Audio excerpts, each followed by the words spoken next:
is a presentation of Fox Sports. We are Fox Sports. We are Arizona.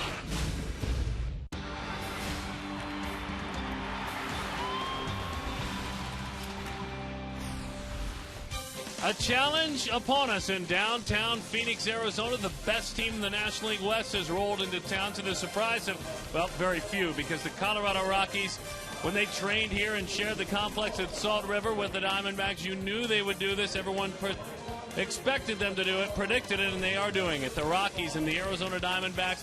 Look, the bottom line is there have been 24 games since the Diamondbacks left town. They have gone 16-8 in those 24 games to open the season. It's the Rockies, it's the Diamondbacks, and it should be an awful lot of fun.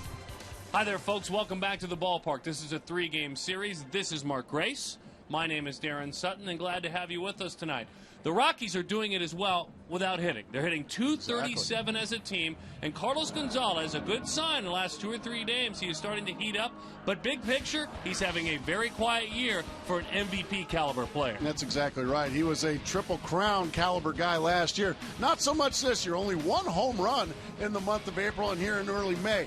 But however, that's always a bad sign, because you know talented players like this are eventually going to heat up, and you hope he waits 3 days before he does it, Darren. He has 5 hits in his last 4 games. 2 of those have come against lefties. Now, Joe Saunders, left-handed against Cargo. Can he hold him down? Saunders has really struggled in his 3 starts in this ballpark. He really has, and he's got to find a way to get past that, because half of his starts are going to be in this building. So he needs to find a way to not worry about whether the roof is open or shut, not worry about whether they were good pitches or bad pitches. Just go out there and do your job, and he's done it for a long time. He's been a quality veteran for a long time. Now start believing again in the stuff you did when you were an Angel. Read into it whatever you want. His manager about an hour and a half ago, Kirk Gibson, said this is a very big start tonight for Joe Saunders. Read into it whatever you want. Now, let's talk about the starting side for the Colorado Rockies, because you would think that the ace would be the guy on the left when we look at our television screens, and Ubaldo Jimenez, but instead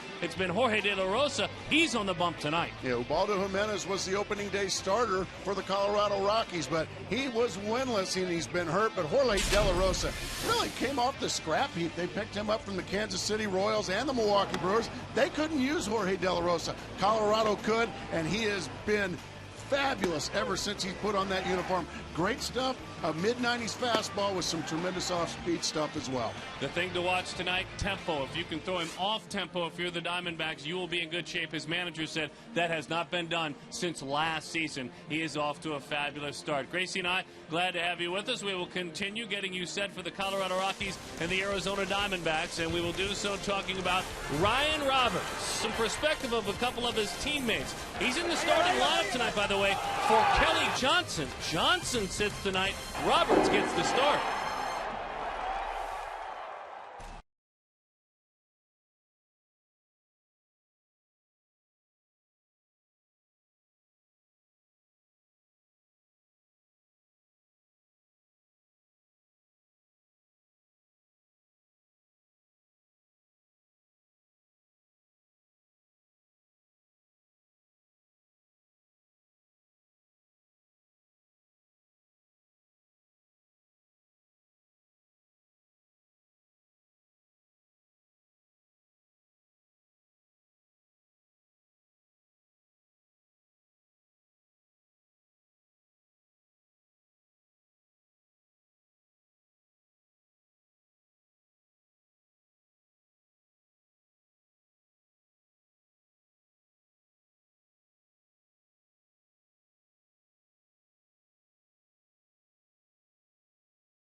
playing in the warm weather. They have had a rough start as far as the weather. Looking forward to being here in Arizona. Jody Jackson with you here on the field, and we continue to tell you about the great story that is Ryan Roberts. Of course, Roberts did not make the roster last year. This year, he's off to a terrific start, and he has kept it up. Batting .328 with 6 home runs, just one shy of his career high, set back in 2009 when he came off the bench with this club. And no one's happier than his teammates, his batting cage mates, Justin Upton and Chris Young. CY talked to me today about the fact that he remembers playing against Roberts back in single-A ball and in the fall league. No one's happier than his teammates to see that his hard work has paid off. It's been great. It's been great to see him be so successful. You know, some guys don't have it so easy. You know, in the major league, some guys really go through some tough obstacles to be able to come up here and play every day. So he's definitely paid his dues, and I'm happy for him. And, you know, little man's got a little bit of pop. You know, he's handled the bat well, and he's handled the cookie pitches pretty well. And he came out the first month with 6 homers. You know, and he's swinging the bat well, and hopefully he can keep it up. It's our Geico quote of the game. Little man's got a little pop. Well, in fact, the Rockies and the Diamondbacks have plenty of pop. 2 of the higher scoring teams in the National League face off when we come back.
River Casinos. Play slots with your Players Club card at any Gila River Casino. You can win up to $20,000 right away. Jack in the Box right now. Get the new Bourbon Barbecue Steak Grilled Sandwich at participating restaurants. And by Southwest Airlines' new Rapid Rewards. Unlimited reward seats, no blackout dates. Pilgrim Mansion, one of the great mysteries and fun spots to visit here in the city of Phoenix, Arizona. Glad to have you with us today as Dexter Fowler and Jonathan Herrera, Todd Helton, 1, 2, and 3 against Joe Saunders, Joseph Francis Saunders, making the 134th start of his major league career. And as a Diamondback, the Southpaw is just 3-10 since coming over last year. Away we go. Glad to have you with us. The first pitch is outside.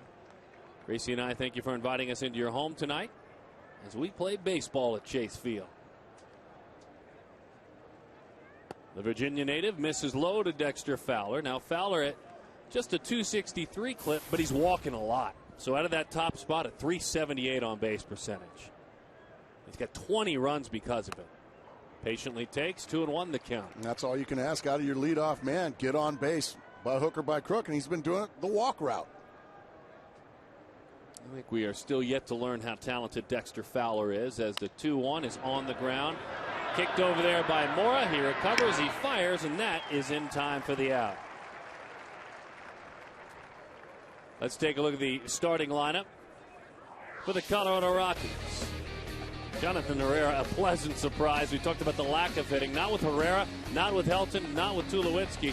Gonzalez, Jose Lopez having a woeful start. Spielbergs as well. Iannetta hitting for pop, not average. And Jorge De La Rosa is batting ninth. Now this is the guy, Jonathan Herrera, as we see the numbers for Joe Saunders on the season. Brought to you by our Lincoln dealerships and our fine partners with Lincoln. 5.93 now. On the road, it's a 2.25 ERA in his 2 starts. He was good in cold weather. He was good in New York when it was cold and Wrigley when it was cold. Very true, but I got news for him. Pitches in Phoenix. Well, and here's the other part of that story as Herrera drives that one to right center field. Young is there to put it away. That's what you want to see Jonathan Herrera do. You want this very fast little guy hitting the ball in the air to the big part of the park. Pesky, isn't he? Exactly. He's one of those guys that if he gets on base, he steals second, he steals third, and scores. So you want him hitting in the air as far as he can because he's not going to homer very often. 2 quick outs from Joe Saunders. That's always a good sign. Bit of a resurgence, a rebirth, if you will, for Todd Helton after a down year last year. The one-time discussed Hall of Famer, who I would imagine is still discussed in those same lights, hitting .307. He's slugging it now, though. He's slugging over .500. That one is chopped and it is foul. Defensively, let's take a look at how the Diamondbacks look. And this is a point of discussion, certainly. Outfield, not at all. Infield really, truly is. You have Mora and Nady and Roberts, no Kelly Johnson, and behind the plate, you have Henry Blanco. Right-handers getting the nod today. Breaking ball on the ground. Helton into center field. Boy, a curve ball like he knew it was coming. There's a single for Helton. No, that wasn't one of Joe Saunders' best 0-2 pitches. Went with a slow curve ball there in the strike zone. Helton just saw it and drove it right back up the box.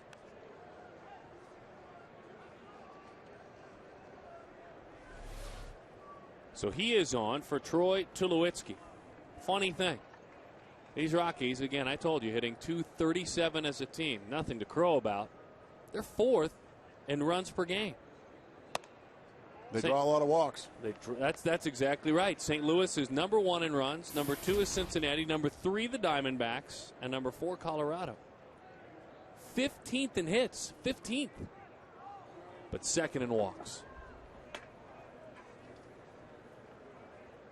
Troy Tulowitzki takes a breaking ball, bounces in there. 2-0 the count. Is that a changeup? That was a changeup. And as you said, he just hung on to it way too long and bounced it.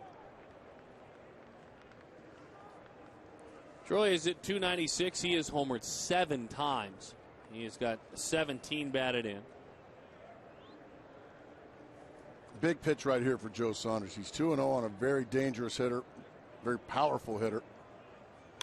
Oh, he made a good pitch there. It's fouled back. And he'll get in the seats, but a very good pitch. Another changeup? I think it was another one. A very, as you said, good one. Had him way out front of it.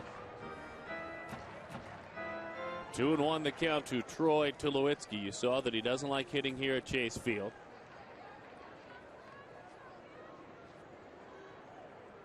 Well, one of the best offensive and defensive shortstops in the game since '07. Really, when he became a full-time player. And he's compensated accordingly. Yeah, he's paid like one of the best players in the game. That's what he is. Good Broke his bat. Boy, a really good pitch there for Joe Saunders. Back-to-back games, a 0 in the first inning for these D-back starters. Go ahead, son.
start the year. He has been dynamic. Kirk Gibson knows with the shakeup of his lineup that he's got his hands full. He owns lefties, does De La Rosa, so you'll see a lot of righties at the sacrifice of maybe some guys who need to get going or have been getting going.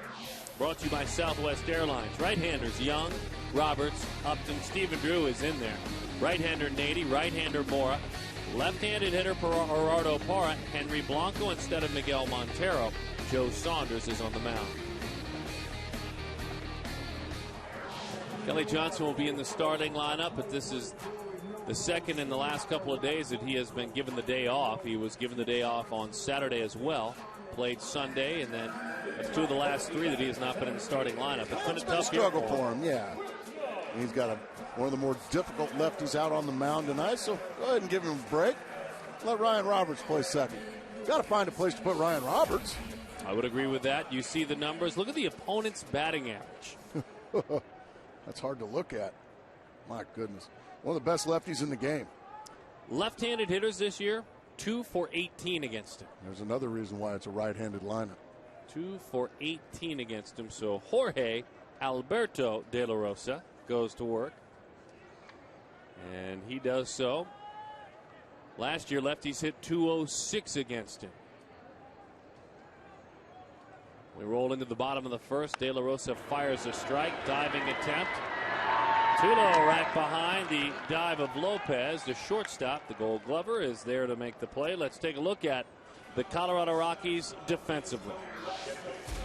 They say Cargo's defense hasn't slipped a bit. That's a talented and gifted outfield. Jose Lopez, Troy Tulowitzki, Herrera, and then Todd Helton at first. Chris Iannetta is behind home plate catching Jorge De La Rosa.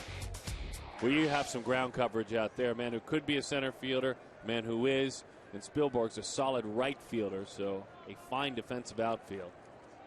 Here is Ryan Roberts. Takes a strike over the outside corner, and Roberts goes to work with a .328 batting average and a nice homestand. A really nice homestand with long balls mixed in. 1-1 the count.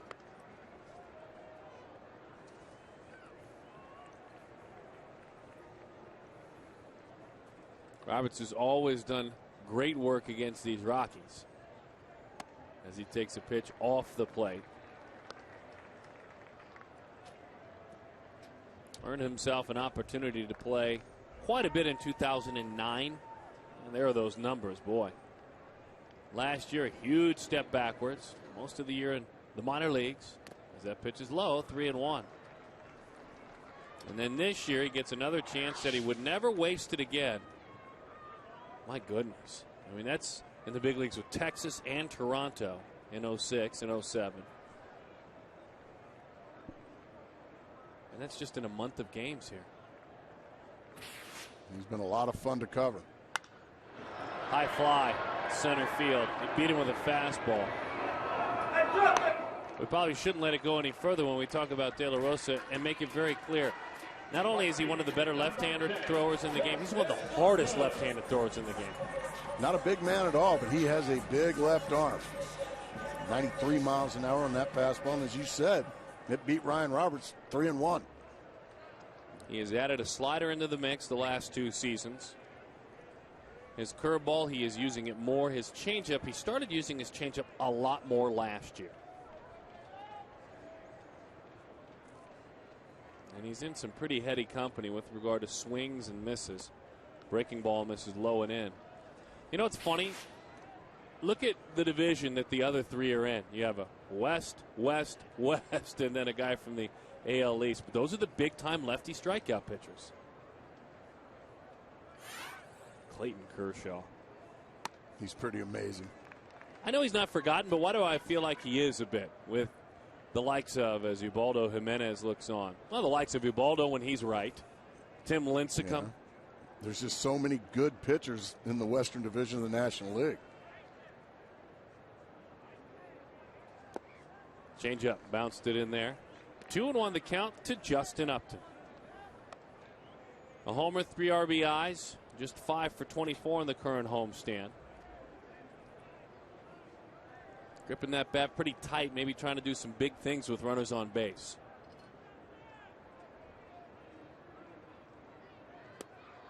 Pulled the string on him on 2-1. Changeup dives down and away.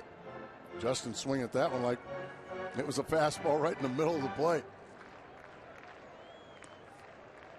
Upton homered in that series, the opening 2-game series. The final game was snowed out. He was 3 of 10 with a homer to open things up in Denver.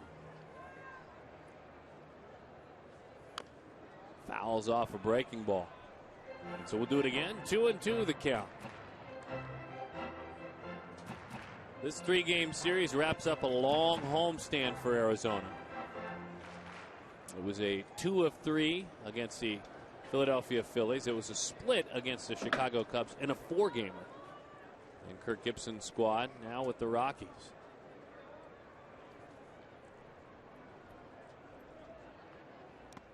Another changeup. 3-2 the count.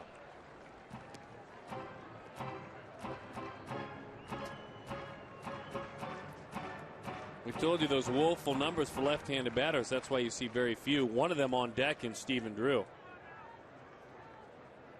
Miguel Montero, just a spectator tonight. Not that it is if righties are raking. They're hitting 189 against him.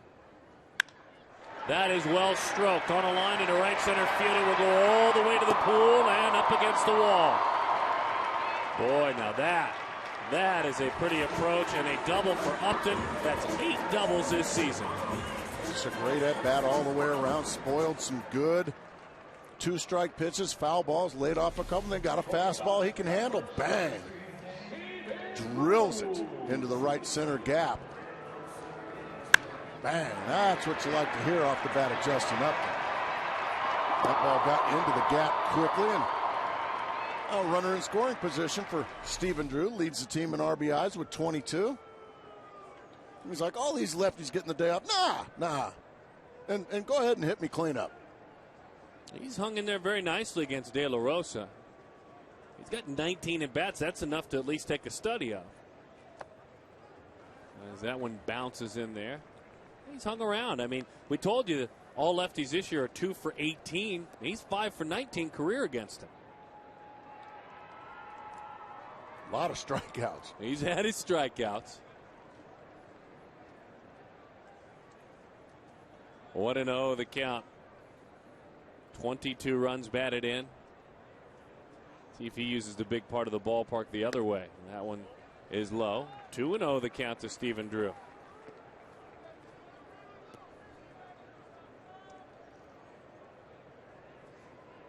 Maybe quiet on the homestand, but with runners in scoring position, doing big things. As a matter of fact, with runners on base, he has earned his paycheck as a cleanup hitter.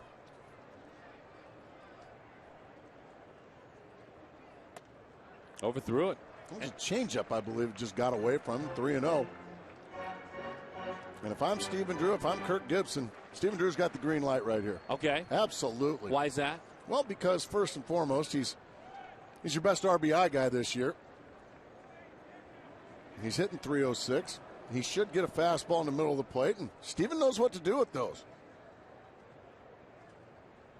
Got a bunch of extra base hits. On 3-0, he does get the green light. He drives it into left center field. Squaring up and making the play out there is Fowler.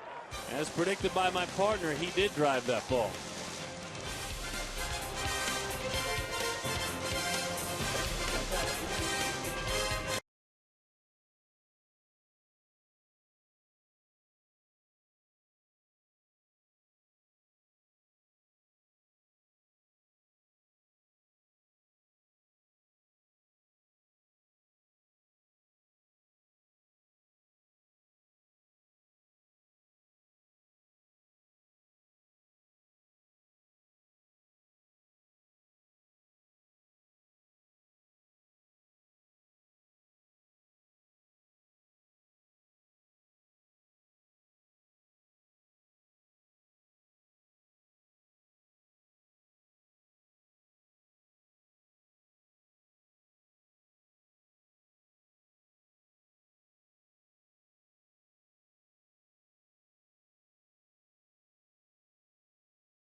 Gonzalez set to lead off here in the 5 spot today in the lineup for the Rockies, a change that manager Jim Tracy made on Sunday against the Pirates. Now Cargo 0 for 25 going into Friday night's game, where he actually broke that streak with a bunt single in the 9th inning. I asked Tracy about his struggles this season. He said thinks he's trying to do too much, especially in light of what happened over the winter, a lucrative contract signed, and also Jim Tracy talked about the fact that he's got to stay in the strike zone and let the action come to him. Guys, good stuff. He has started to get a few more hits against lefties. A couple of nights ago against Paul Maholm of the Pittsburgh Pirates, had 2 hits, drove a ball to the wall the other way. And when you are struggling, you just feel like before you get in the batter's box, you're 0-1. It's one of my favorite things that you hitters have taught me about in this job. I feel like it's 0-1, 0-2 all the time. When you're struggling, and when you're doing well, it's 2-0. Breaking ball, 1-1 the count to Carlos Gonzalez. And that's what we're talking about. That's the reason for optimism. If you're a fan of this club. 34 homers, 117 RBIs as he opens up, tries to pull that one. He was one of 5 players that was sent away from these Arizona Diamondbacks in December of 2007 for Dan Herron. He was then traded from Oakland, where he was in that deal. As that one is a ball. Just didn't do much in Oakland. He didn't. He was traded a year later. Yeah. A year later in a deal that had Holiday and Street and Cargo all involved in it. Holiday going to Oakland, Street, Cargo, and Greg Smith, the starting pitcher. 25 years old as he takes outside, 3-2 the count.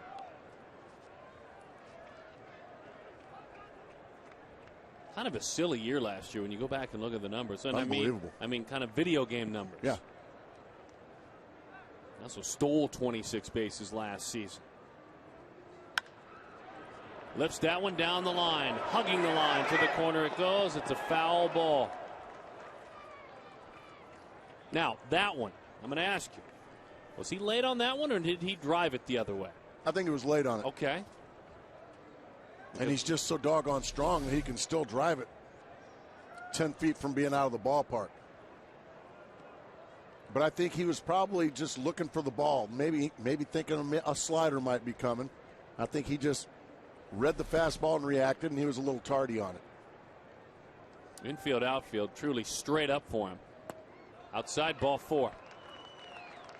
Now the other part of his game, that is 9 walks, so that on base percentage close to 300 now. And that'll get you going too, right? I mean, walks can get you out of slumps. They should. That means you're not swinging at pitches out of the strike zone. It means if you are making outs, at least you're swinging at strikes. Jose Lopez, he'd love a walk. He has 1 of them this year. That goes along with a 149 batting average. You know, he and Russell Branyan together in Seattle a few years back hit 1 homer after another. Cargo is on the move. The throw down, swiped it against one of the best throwers the last decade and a half in the game, and that's Henry Blanco. Now, hard to keep that arm fresh when you're rarely playing, but that's a stolen base. Absolutely. He took that one on Joe Saunders. And that's a good call out there by second base umpire Doug Eddings. He just got that hand inside the glove of Ryan Roberts. So now leadoff runner on second base. Let's see what Lopez, maybe if he's bunting here or not. Probably swinging. Nice job, Henry, keeping it with him. Blanco working with the man on the mound in Saunders. It's almost one of the toughest safes to crack if you're a thief. Speaking of stealing a base, Blanco has always been at about 40% in his career. He has had years at 50%. A good catcher. League averages maybe 28, 29%. Saunders doesn't ever give up stolen bases. That's just the second one this year. Over the inside, 2-1. Joe's got 36 career pickoffs, too. That being said, well done, young man. If you're a Rockies fan, they love the guts.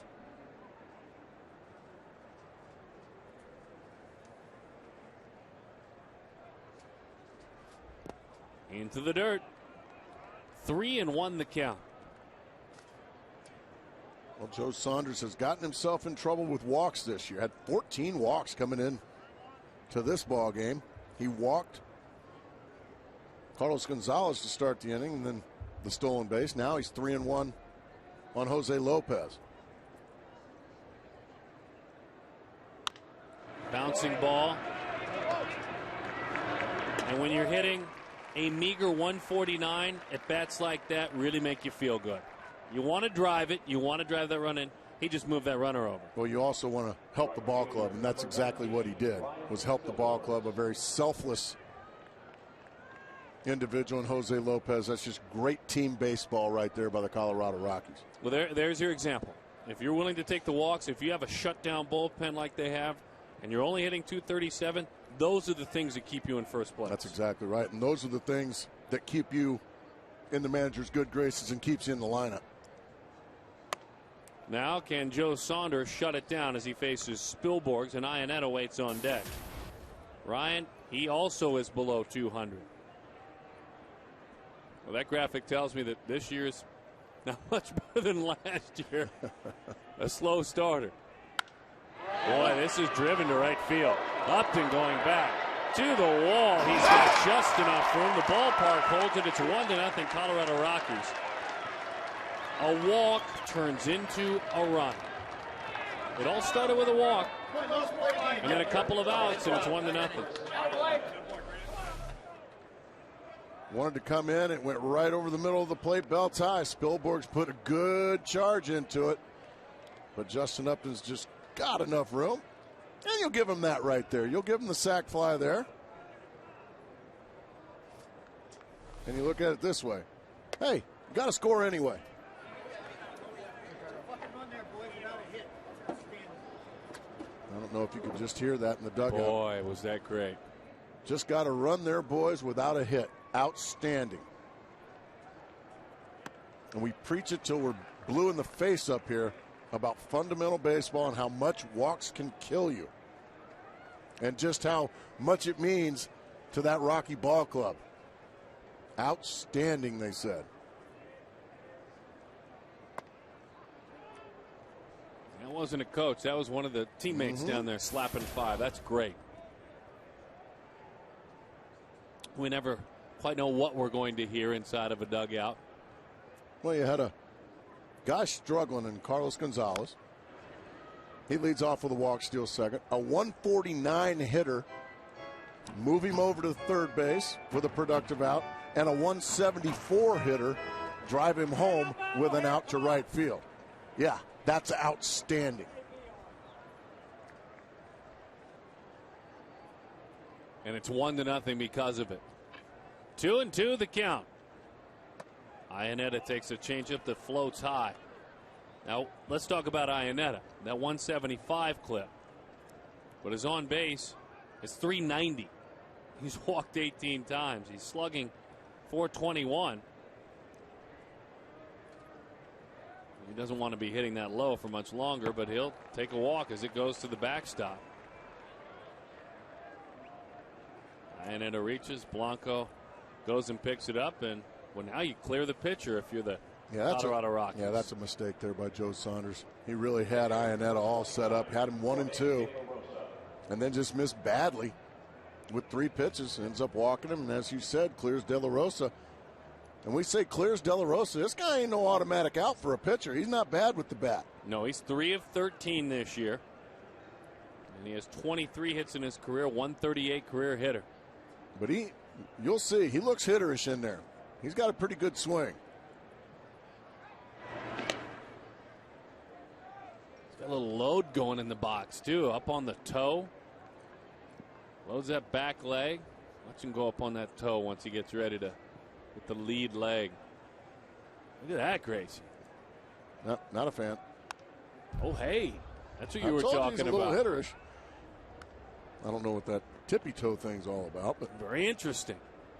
You never tried that in all of your experiments. well, I see some guys do it in like slow pitch softball. There you have I'm it. sure Eric Burns is doing that right now. I haven't seen any video. I'm sure he's right on that tippy toe like that. Outside, 1-1 the count.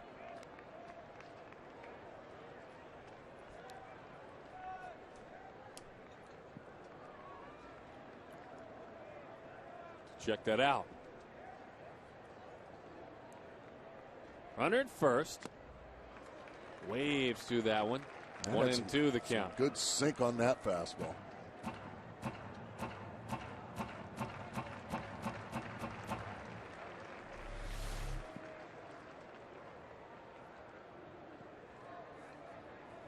Yep, not really a fan of that.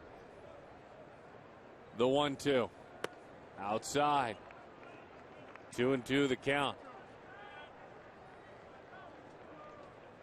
I think the folks at home like it.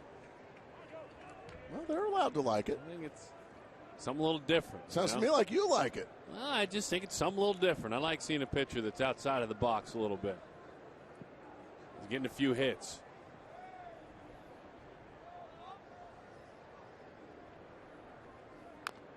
I'll see he's hanging around. He is hanging around. He's got an idea up there. He'd like to see him get off that tippy toe a little bit. But well, listen, I didn't play in the big leagues, not even close. But let me submit this to you: if his foot there a moment ago is flat on the ground, I'm guessing he swings and misses right through. It's probably a line driving the gap. Oh, okay. Heel on the ground equals gapper. The 2-2. Line drive, base hit. Had Stephen Drew up on his tippy toes as he went for that one. And De La Rosa with a single. Just like that. Now, there's the tippy toe. And a fastball right down the middle is smoked into left field. Now Joe Saunders has gotten himself into a bit of a mess here by walking the number 8 hitter. And then making a bad pitch to the number 9 hitter. Now he's going to have to deal with Dexter Fowler with a couple of guys on base. You got to make your pitches. So far in this inning, Joe Saunders has struggled to make those pitches. So Fowler digs in. Couple of outs. Fowler grounded out to third in the first inning. Dexter hits a high fly ball, sending Justin racing into the corner. Upton runs out of room. That ball bounced into the fence, though, as Upton ran into that corner.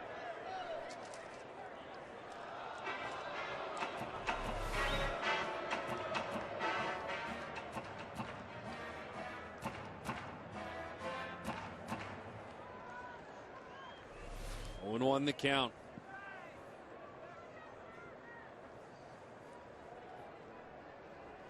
Fowler hitting just .227 against left-handed pitching.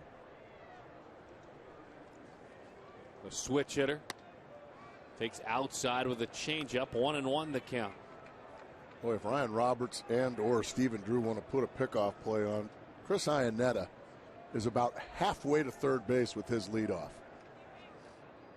It's going to get a lot further than that, folks. Just watch.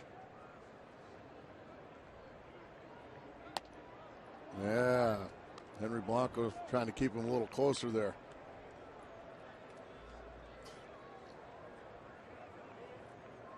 Fowler already this year, we talked about the walks he has drawn, the work he has done. He already has 10 doubles. It's pretty healthy total. Very. Inside, 3-1 the count. Joe Saunders really struggling here in the second inning.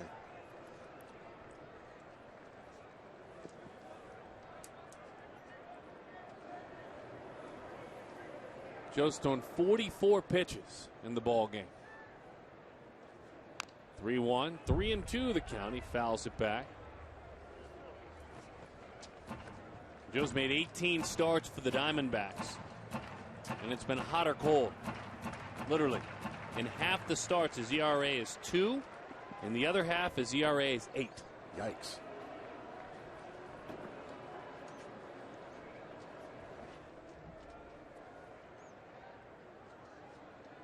The 3-2.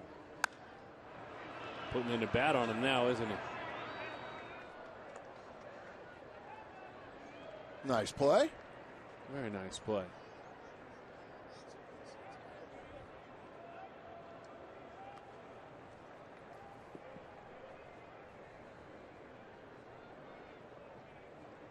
Safe. Got under the tag, evidently. To right field. Here comes Upton. Racing on, runs it down. Saunders has had to work in this ball game. He's thrown 46 pitches, and Colorado picks up a run without a hit.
College athletics, fans of the Pac-12.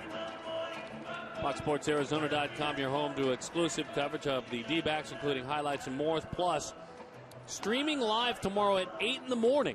The Pac-12 Conference media rights, talking about the press conference live from the Arizona Biltmore. Along with ASU baseball streaming live as they take on Long Beach State Friday at 6:30. FoxSportsArizona.com is your home for complete coverage of the Arizona teams. Speaking of Pac-12, the man out of Cal Berkeley, Xavier Nady, gets ready to go to work. They kept their club. They did. The Cal Bears. They rallied. Nady was part of the efforts. As he digs in, he is ready to roll, and he takes a strike. 0-1 the count.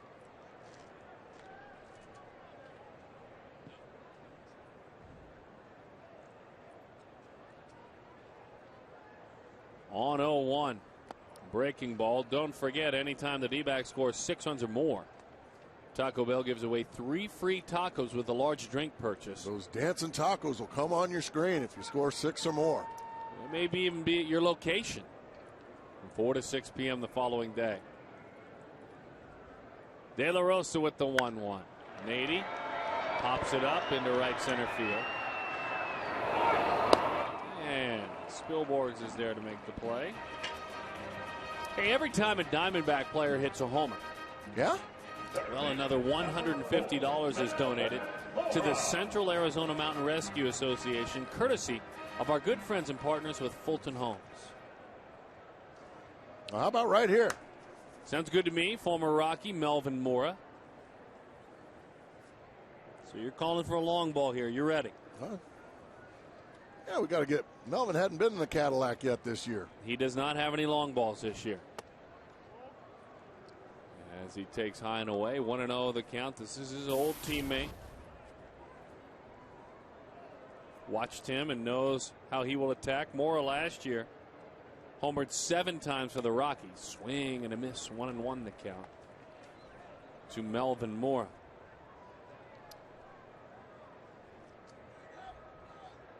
De La Rosa. Talk about the work he has done to pull himself together. The 1-1. It sails outside.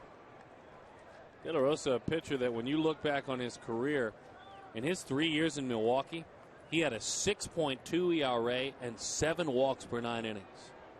Kansas City, 5.6.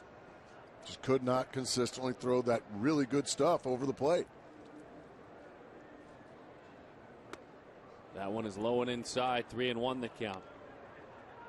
In Colorado, in 80 starts, he has 38 wins, an ERA of 4.3 and 4 walks. Now, that's a fairly high total, but it's half of what he was doing earlier on.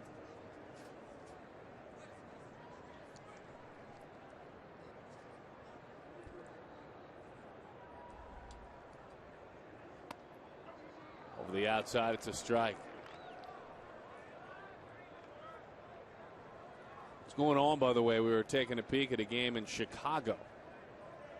The White Sox, right? White Sox are playing another very cold night in Chicago, and something special is right on their doorstep.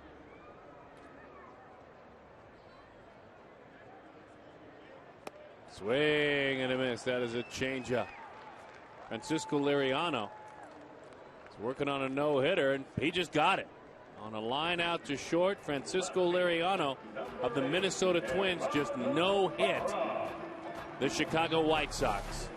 Here it is. Big Adam Dunn can't get enough of him as he lines out to short. And congratulations to a pitcher who is struggling maybe more than any pitcher in baseball this year based on expectations. Which is amazing because he is so good, Francisco Liriano, and he just showed it tonight. Boy, the White Sox, are they having their doldrums?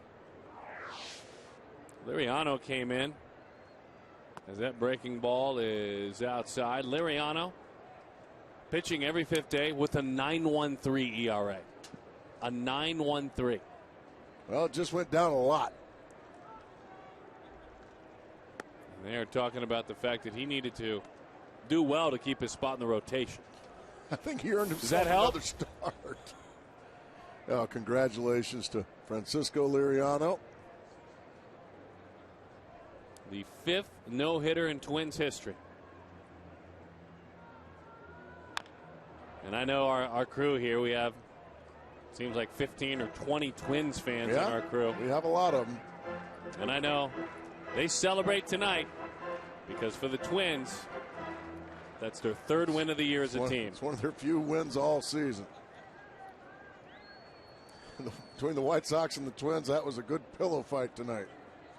1-0 no-hitter. And by the way, the losing pitcher, Edwin Jackson. Edwin, poor Edwin. A 1-0 loss. And we like Edwin. We love Edwin wish Jackson. him well. The 2-1 to Gerardo Parra. Lifted down the line, carrying deep, and unable to make the play as it is foul, is Carlos Gonzalez. Well, that was awfully close to being a fair ball and maybe circling the bases, because Dexter Fowler was still in center field, and that is definitely the right call. It was foul, but once that ball got away, it bounced almost out to the 376 area in left center field. Now, we've seen a couple of extra base hits in this homestand for Parra the other way, driving it the other way. And remember, he homered against Cliff Lee on this homestand. First ever home run against the left-handed pitcher the other way.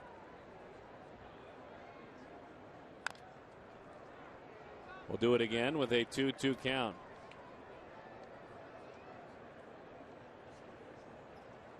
The other no-hitters in Twins history, Eric Milton, Scott Erickson, Dean Chance in '67, and Jack Kralik in '62 against Kansas City.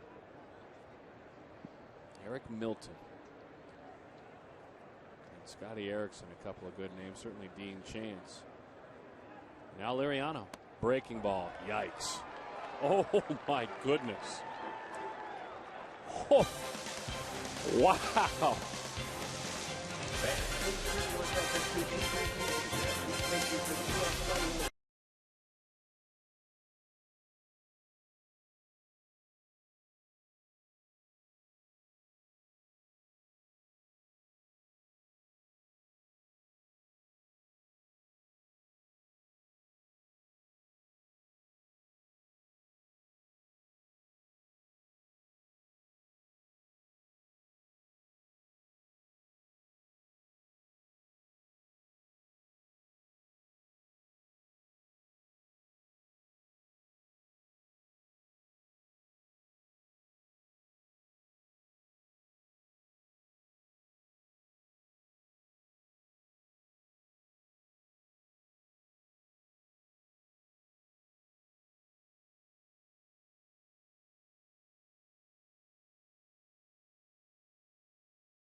game this summer at Chase Field. Oh, Randy coming over the head of Larry Walker. Well, you know what? I'm just going to hit right-handed. In 97, that was in Cleveland. And, of course, that one missed high. I think you got a kick out of that, didn't you, Gracie? That's a good memory. There you are. I was thinking at that time, better Larry than me. That, of course, was in 97. Remember in 93 when Kruk was going through the same thing. Oh, yeah. I was 2 batters after him, too. Really? Oh, yeah. Randy got me out. He got me out a lot. 1-0 the count to Jonathan Herrera. It's been kind of fun as we look ahead to the All-Star game this summer here at Chase Field, as that's a strike. I think almost all of our All-Star memories have been Randy Johnson based. Pretty much. The 1-1. Lined into right field. How far will it go? Young cuts it off in center field. Now that's the pesky Herrera you were talking about. Foul line to foul line. Not looking to hit it in the air, but hitting line drives. That's exactly right. He just took a belt-high fastball right down the middle. Bang. Drills it into center field for a leadoff base runner. So now Todd Helton.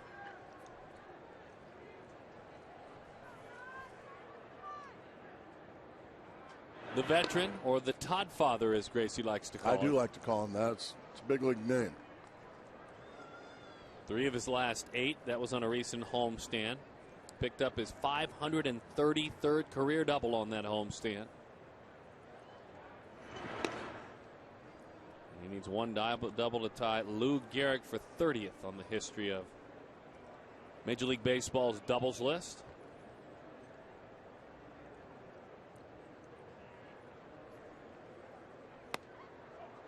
Good fastball to the outside corner to jump ahead.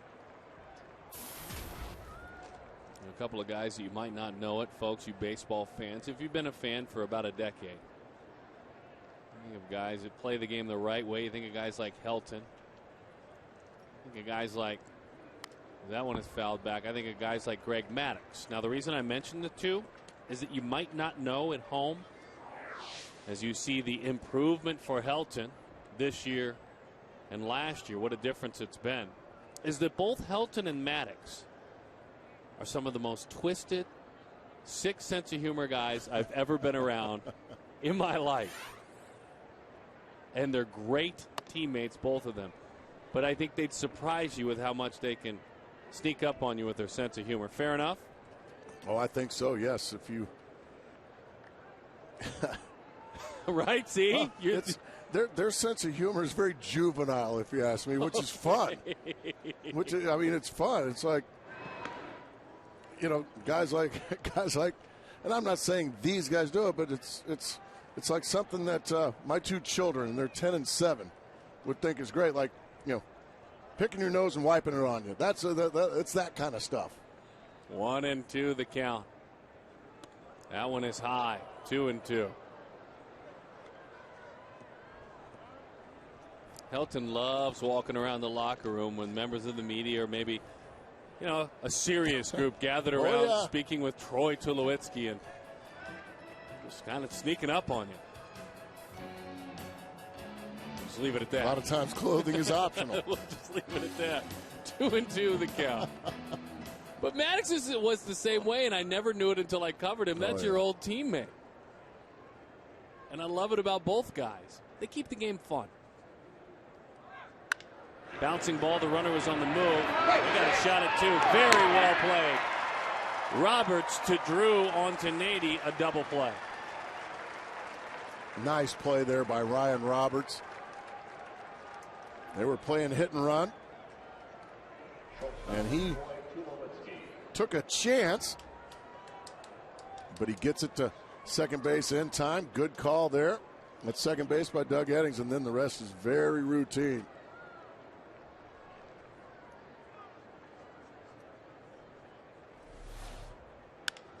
Tulowitzki to left field. Well struck. Parra with the leap is there, and he puts it away. So Saunders induces a double play, his 7th of the season.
And everyone I run into says, what is Gila River Casino's Kachinko? Here's the deal.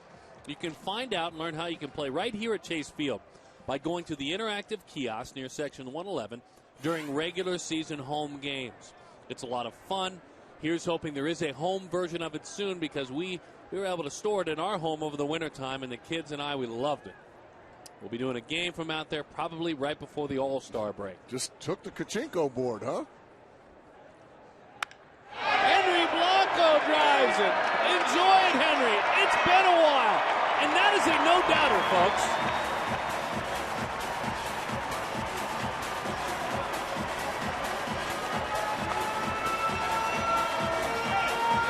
Look at his teammates. Is that great? They love it for him.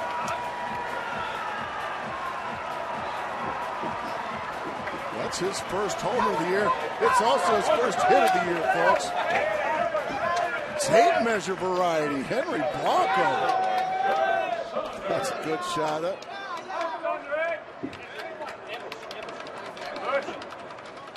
And he takes his proverbial beating. Joe Saunders in the left field without the tippy toe. His first hit of the year. He What's was going on? 0 for 9. Hudson and Wright giving it to him. Yeah, that's a great shot right there. See, any pitcher will tell you, Darren, it's a lot of fun to hit. Oh, you bet they'll tell you that. Yeah, he's been in the American League his whole career, doesn't get to hit. He comes over here, yeah, let me take a whack at this really good left-handed pitcher and get a base hit.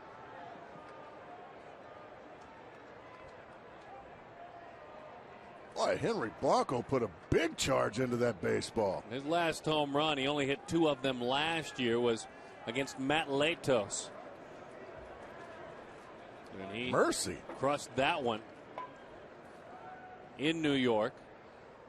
That one is high and away. He hit one against Guillermo Mota, one against Matt Latos. Here it is. I mean, a no doubt about it. Fastball, belly button high. He crushes it. Now, that's back there with like Chris Young and Justin Upton and guys like that. And there's a little, making me a bit uncomfortable.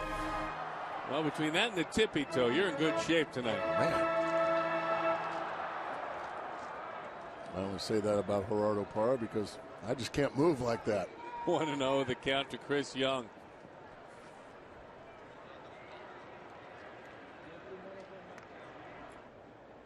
Swing and a miss on an off-speed pitch. Joe, that's just his 3rd big league hit. He is now 3 for 37. Does a nice job just swatting it the other way. Joe looking into the dugout. Yeah, thanks. And the 2 best hitting pitchers on the team were the guys giving it to him as that one's popped up to the right side. Young pops that one out. Another pop at the infield for Chris. So he is erased for Ryan Roberts. Well, Kirk Gibson answering questions before the game about his lineup juggling. And one of the first players was asked about was, what about Miguel Montero? I mean, it was an off day yesterday. Didn't Miguel get his off day yesterday? Kirk Gibson saying, I like Miguel to have 2 off days because I plan on playing him for a long time after this. And makes a lot of sense. Now the guy he put in there homers. Rewarding his skipper for giving him the opportunity to play. Yeah, he's been around a long time, Henry Blanco. He knows this role. Hard to stay sharp, isn't it? Offensively. Of course it is. I mean, you can catch in the bullpen all you want. Well, it's just hard to stay sharp, period. If you're a once a week, maybe once every 10 days, with Henry, once every couple of weeks, it seems. It's very difficult, and especially he doesn't come in as a pinch hitter either. Like Henry Blanco has had 0 pinch hit appearances. So, he's been collecting dust over there. So he's got to find a way to, keep his swing sharp. He's got to find ways to keep himself in shape. It's easy to get out of shape because I remember my last couple of years in the major leagues, I was not an everyday player. And one thing you do very well, you eat. Okay. You eat a lot. Gas. 1 and 2 the Ryan count. Roberts. Those off days they can become eating days if you let them. So you got to keep yourself in shape. And during spring training, he was one of the first guys to the ballpark every single day, and he had all those young guys in tow, taking them to the weight room, getting them on the treadmill. He will be 40 years old this August. Into the dirt it goes. And to put it in a little bit of a different perspective, Henry Blanco became a professional baseball player. He signed with the Los Angeles Dodgers when he was 17 years old in the 80s. In 1989, he started playing professional baseball. That's how long he's been at it. Yeah, Montero. He's like, don't bother me, kid. I'm trying to concentrate. You ever see the Bulldog cartoon? I knew you were going to say that. That was Bulldog with the little poodle. Hey, Spike, you want to go chase cars, Spike? Hey, yeah, get out of here, smack. It's kind of what that reminded me of. Here, show him your muscles. Get out of here. I'm too old for that.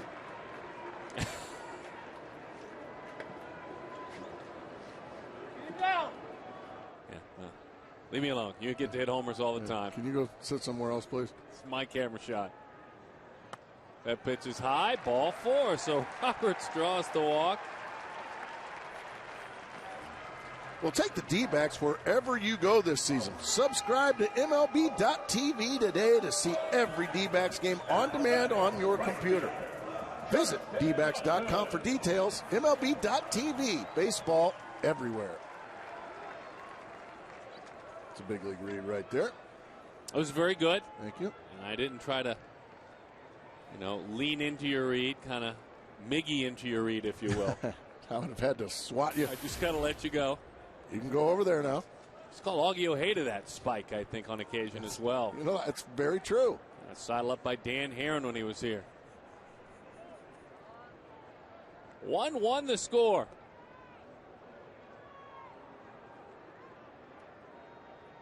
Justin Upton with a couple of runners out there.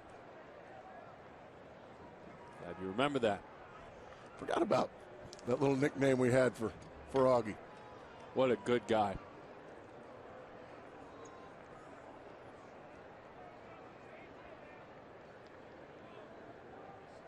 Justin doubled, and it was pretty. Outfield is deep because of it. It was into right center field. That one's right back through the box. It hits the pitcher. Tulowitzki, long throw, and he just got him. A fine play. He hit De La Rosa. Tulowitzki turns it into an out. But again, a great approach for Justin Upton. Unfortunately, it's not a hit. Yeah, bad luck right there. That ball was scalded, and all of a sudden now De La Rosa limping around. He looks like he took that right off the thigh area. Yeah, that left thigh took that one. And unfortunately for Justin, it went right to Troy Tulowitzki, who makes the play.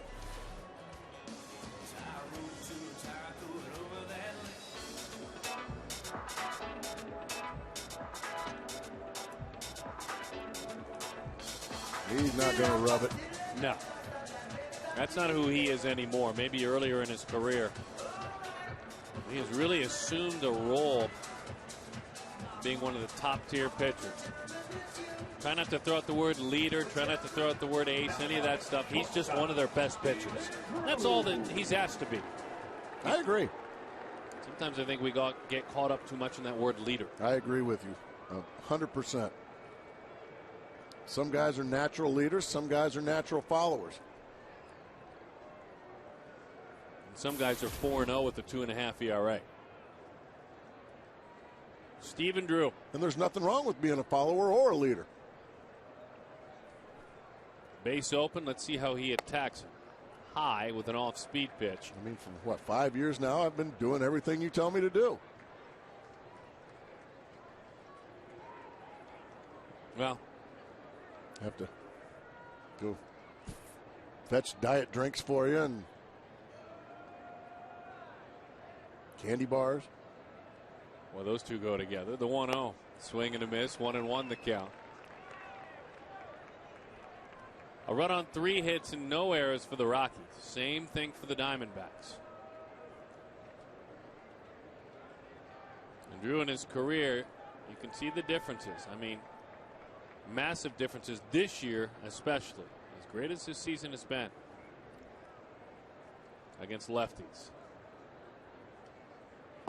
Swing and a miss. Changed up on him. That was the change up there from De La Rosa. It was a beauty. And his change up, again, is like some pitchers do, is a variation of a split-fingered fastball. Not a true diving down, but he spreads those fingers out. That's what slows it down at the plate.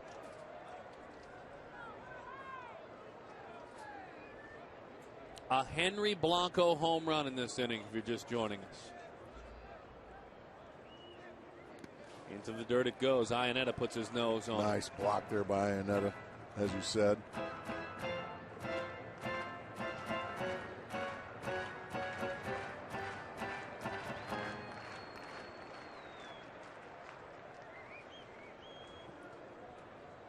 Henry Blanco, his second career home run was against Al Leiter.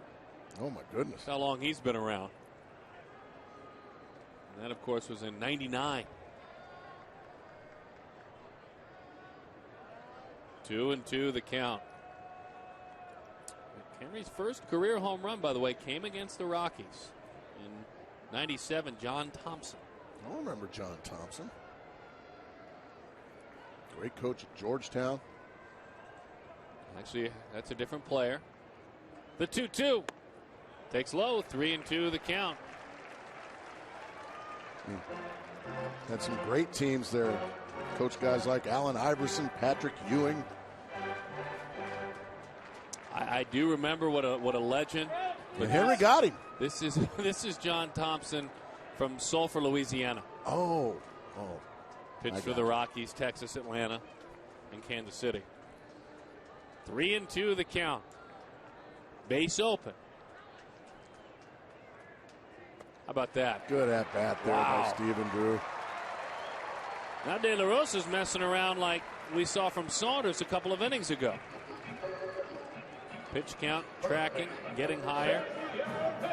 Here's Xavier Nady. Well, if you're Xavier Nady now, as you get into the batter's box, what's in your head is we get a visit from pitching coach Bob Apodaca.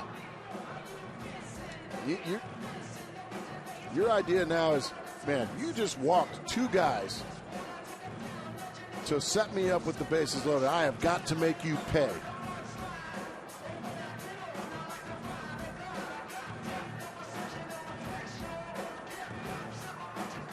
So Apodaca is done with his visit. Nady is ready to roll.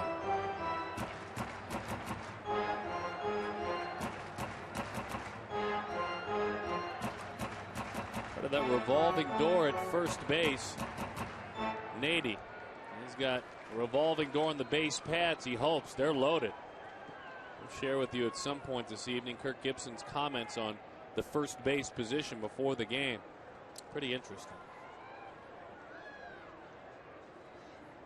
As he hits that one on the ground and into center field. One run is in. Racing on around right behind is Roberts. The throw will go to third. Ruled the slide, and Nady plates a pair and does so with 2 outs. And hits like that, according to the manager, may earn you more playing time. Well, he did exactly. Oh, yeah. There's a smile out of Gibby. We haven't seen Gibby smile too much lately. Joe Saunders scores ahead of Ryan Roberts. And he does exactly what we talked about. You have got to make a pitcher pay. When he walks a couple of guys and puts you in a position to hurt him, you hurt him. And that's exactly what Nady did. Beautifully done.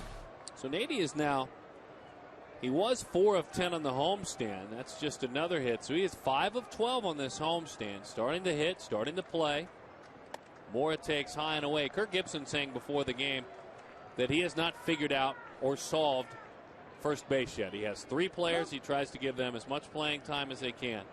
Looking for somebody to take the baton and run with it. It was asked. I asked him, is it playing time or is it success that will earn the most playing time? And he said, yes. If you get on a roll, if someone gets on a roll, they will get the job, at least for a while. I will give them an opportunity. Then it was posed the question after, isn't it tough to get on a roll when you're not playing every day? And he said, yes, but I don't want any excuses. And good for Gibby. He said it's a privilege to get a chance to play in the big leagues. If it's not an optimal situation for any of these guys, they'll be just fine. If they want to play, one of them better get hot. Gibby had to earn his playing time from Sparky Anderson. He knows what it's about. Maybe keep that fire burning under all three of those rascals. Oh, dear. I think that hit him, but I think there was a swing.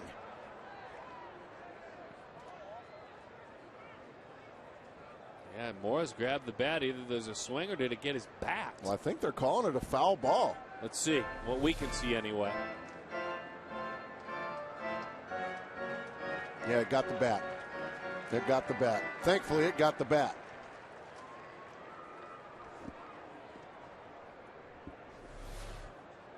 Mind you, this is a pitcher that has not been touched up at all this year.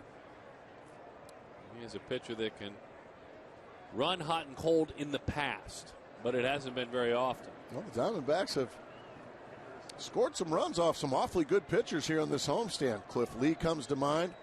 Roy Oswalt comes to mind. Beat both of them. Now 3 runs so far here. Well, and I know Ryan Dempster is struggling, but traditionally and historically he's been a good pitcher. They embarrassed him. Matter of fact, I think he's pitching as we speak in Los Angeles, is Ryan Dempster. Be interesting to see how he does, because boy, did he get his lunch here, and to the point where you're worried if he was okay. I worry about a lot of guys with that. That's true. The 2-2. That one is outside. I hope he's okay. I'm hoping, along with Dempster, if Soriano plays today, Alfonso Soriano, I hope his legs are okay. 11 home runs. Oh, he's got some fresh legs, trust me. Trying to stay healthy. Runners are on first and third. Just care about these guys. Runner will take off from first. Nady goes. Swing and a miss. Got him with a changeup. But a couple of unlikely contributors. How about battery mates? Henry Blanco doesn't have a hit this year. And then he did that. Joe Saunders driving the ball in the left field. Eventually he would come around to score. Smiles, everybody smiles.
Fries. Like us on Facebook during tonight's game. Receive a coupon for huge savings. Fries. Fresh food. Famous. Low prices. Back of the ball yard. Love roof open ball games. As beautiful a ballpark as there is in the game when the roof's open. Carlos Gonzalez takes a strike right below the knees. 0-1 the count. Gonzalez walked, stole a base, moved up on a ground out, and then scored on a sacrifice fly, so he scored a run. 14th run scored this year outside.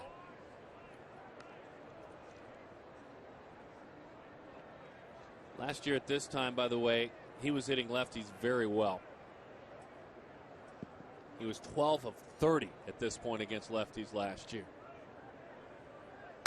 High drive, deep right field. Upton doesn't move. Oh my goodness.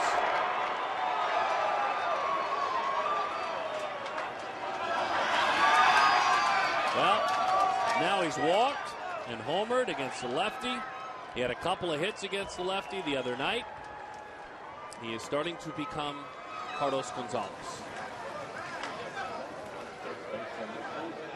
Well, pitches like this will make you a Babe Ruth.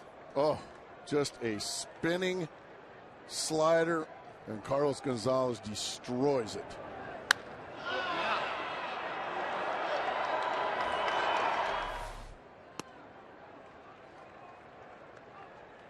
Wow.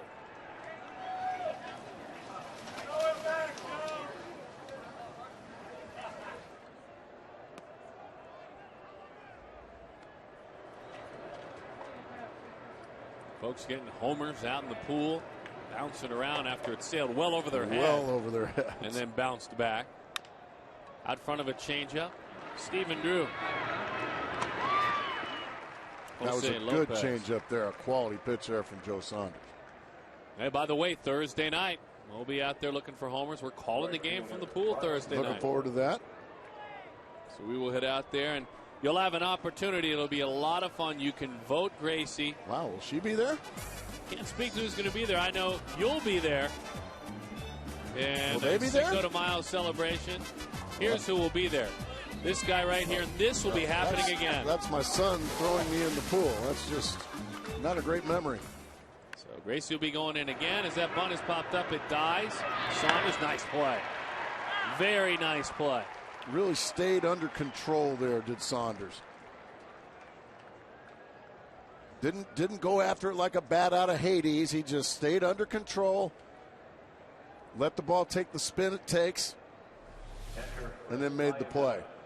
Under control, under control. Very well done, Joe Saunders.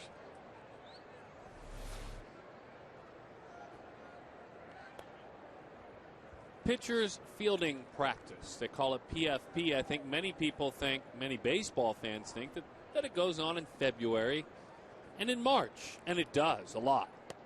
There's a pitch called a strike. It also goes on in May. Working on plays at the plate. This is earlier today. This is on slow rolling bunts with plays at the plate. Charlie Nagy doing the catching there. It's important.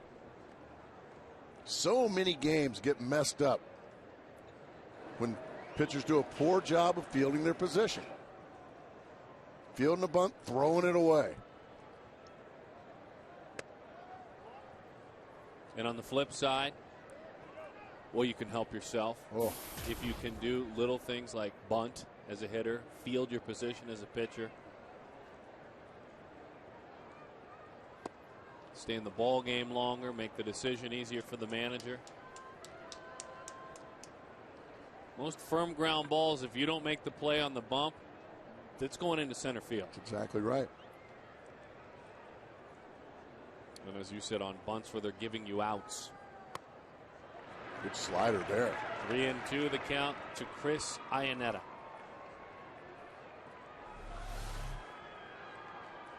So that one just bite right on the inside corner and freeze Iannetta. That'll do it. Strike three, Chris Iannetta.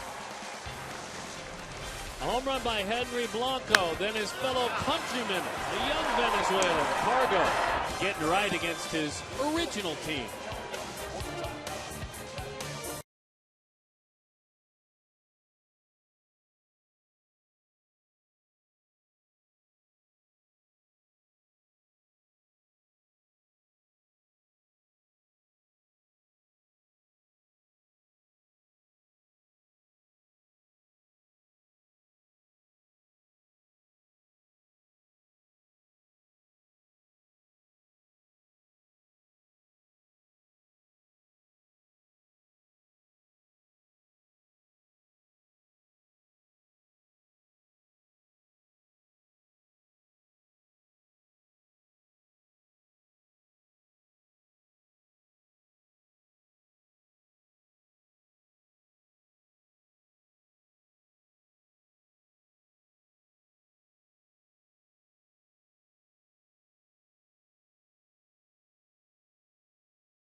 3-2, the Diamondbacks on top of the visiting Colorado Rockies. Let's visit our AT&T trivia question. I'm told it's a good one. Let's see. Who are the 4 National League players since 1970 to win back-to-back batting titles? 1970, back-to-back batting titles. That's a pretty good question. I'm going to say what I think is an obvious one. Pete Rose. Wow. Gerardo Parra lead it off. So your guess is Gerardo Parra? No. It certainly isn't. He'd someday love to lead his club in batting. He is just getting his feet wet as a contributor on an everyday basis. It's been fun to watch him work, but not a batting title winner. I do think Bill Madlock might be an answer. In the 70s, the 1-0. 1-1 the count. How about your old foe, Gracie, that you played against for a long, long time? Tony Gwynn. All right, we have 2 of them. The 1-1. Parra into left center field. Play is made out there. Henry Blanco, our Chaz Roberts air conditioning cool play. Blanco, first hit of the year, a homer. Good friends and partners with Chaz Roberts.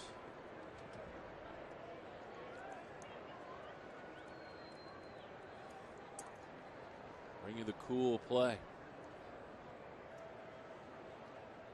Breaking ball, it's a strike. And the folks from Chaz Roberts out at the house today. Did you? What was going on? Well, taking a look at things. My home's a little older, and boy, they did a great job. We may be doing all kinds of things. You know when your home gets a little older and you need air conditioning in the summer, it's a funny thing around here. I want to compliment on them on what a great job they did. I think we're just starting to work together. I think it's the beginning of a long relationship. A lot of work to be done, huh? Your home's about 30-something years old, but I want to thank them. That one is low, 2-1 the count.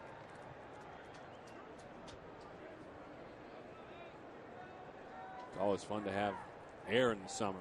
Well, yeah, you need a little air conditioning. Quest high-speed internet. Quest becoming CenturyLink, by the way, the high-speed pitch. Goodness gracious. What's going on here? Running like the wind. Picking him up and putting him down. Henry with the homer. Henry with the double. Run, Henry, run. Henry's trying to get his name in the lineup a little more often. I mean, that one was scalded as well. He was 0 for 10 coming in on the season. Took a change up. He gets it hung right in the middle of the plate and just blisters it into left center field. Come on, Hank. Come on, Hank.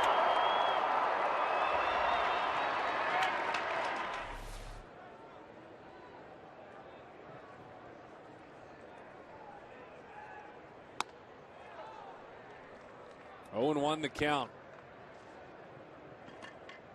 Matt Williams tells Joe Saunders what to do, gives him the direction with the signs.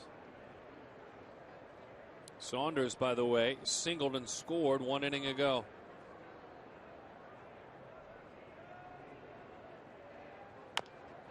Pulls that one to the right side. Guess what? That'll move him over. At least he took a shot at a hit and still moves the runner over. All right. Yeah, productive out. Now you may be able to score on a wild pitch. Villarosa does throw a lot of balls into the dirt. The breaking ball, the changeup.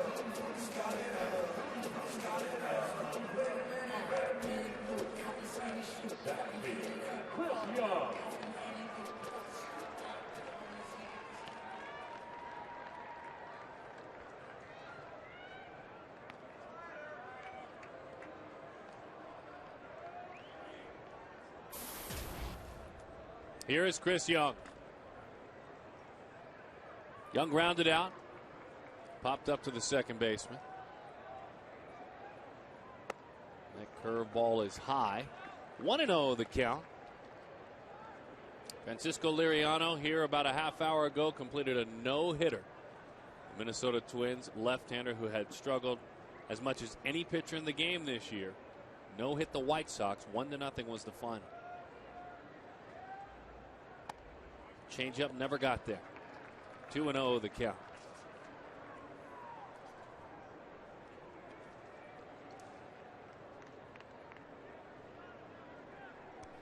See why it was 5 of 15 in that Chicago series.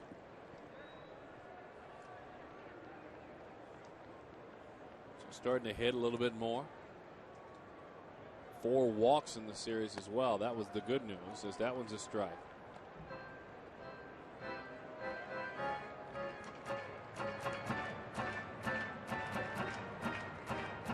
Dodgers and Cubs in a scoreless ball game right now. Andre Ethier hitless and 1 at bat. Well, he's struggling. Going for his 29 game hitting streak should he get a hit. Gas upstairs and right by Chris Young.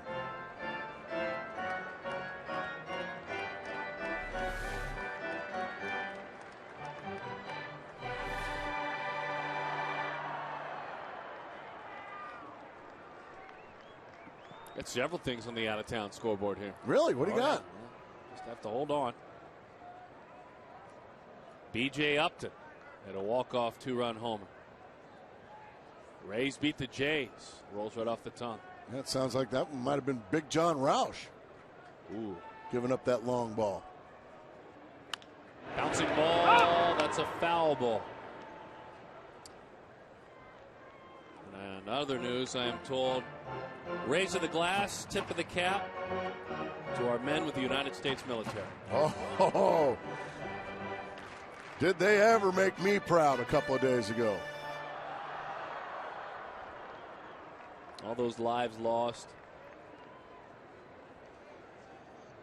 The Diamondbacks providing free tickets all series long to all military personnel. And I'm proud to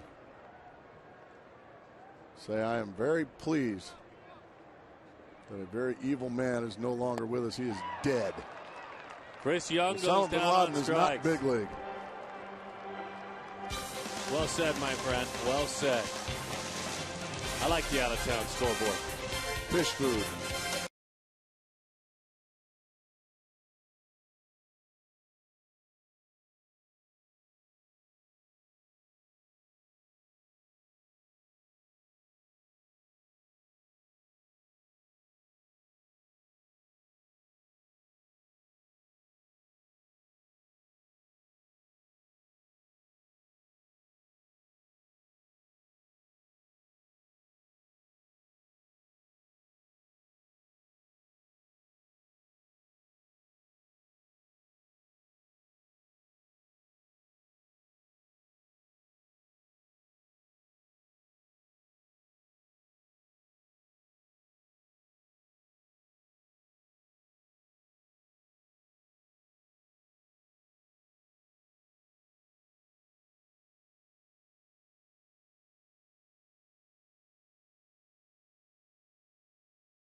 Trivia question about guys like Bill Madlock and Tony Gwynn. Who else are you folks thinking of? National League players? Larry Dave Walker. Parker. Larry Walker. I don't think I would have gotten Dave Parker. Boy, you forget how great a hitter he was. All right, so away we go. Here is old tippy toes himself, Jorge De La Rosa. He can't get on his batting stance. He lined a base hit his first time up. I'm not getting on it. I supported it. I told you. That's on the ground. Roberts shovels it into that glove and makes the play. What's going on over there, by the way? Well, I'm glad you asked, because If you get to the game on Saturday, May 21st, and you're one of the first 15,000 fans, you'll receive an All-Star Game Garden Gnome. Nice. Courtesy of Pepsi. One lucky fan will win tickets to see the Midsummer Classic, which is the All-Star Game, at Chase Field on July 12th. For more information, visit dbacks.com/gnome, GNOME, or call 602-462-4790. That's a pretty good read. That was a big league read. Want to know the count to Dexter Fowler. You're kind of a gnome guy, aren't you? Absolutely. And when is that? That's tomorrow night? Well, no, it's actually May 21st, Darren. Our colleague Todd Walsh, he's a gnome guy. I'm glad to have Todd back, I'll tell you.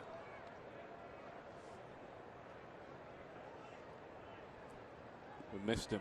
We know he loves and does such a wonderful job. The Coyotes are lucky to have him. Gives his heart and soul.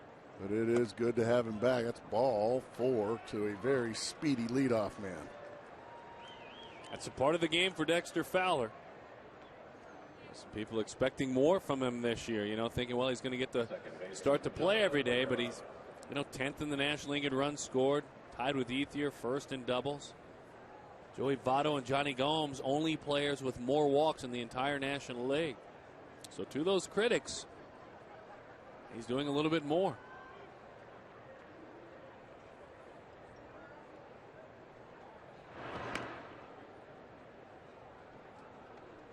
And I'll tell you, there are critics. Really? Oh, they're everywhere. Critics are everywhere.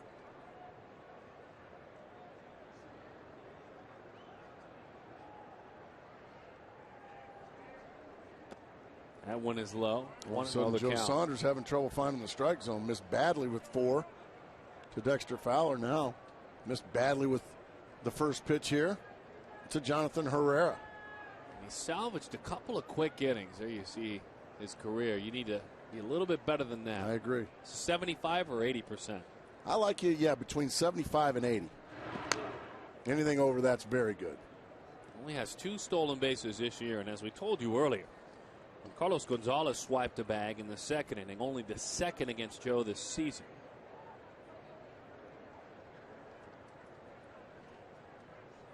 Great pickoff move. It's about the C move. He's picked off 2 this year. He's also had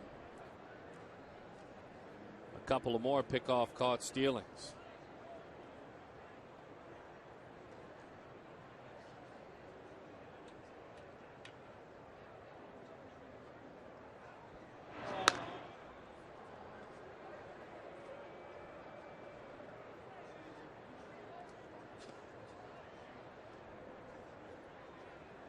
I promise he has 2 pickoffs this year. Don't believe everything you read. And he's had about 12 throws. That's a strike. 1-1 the count.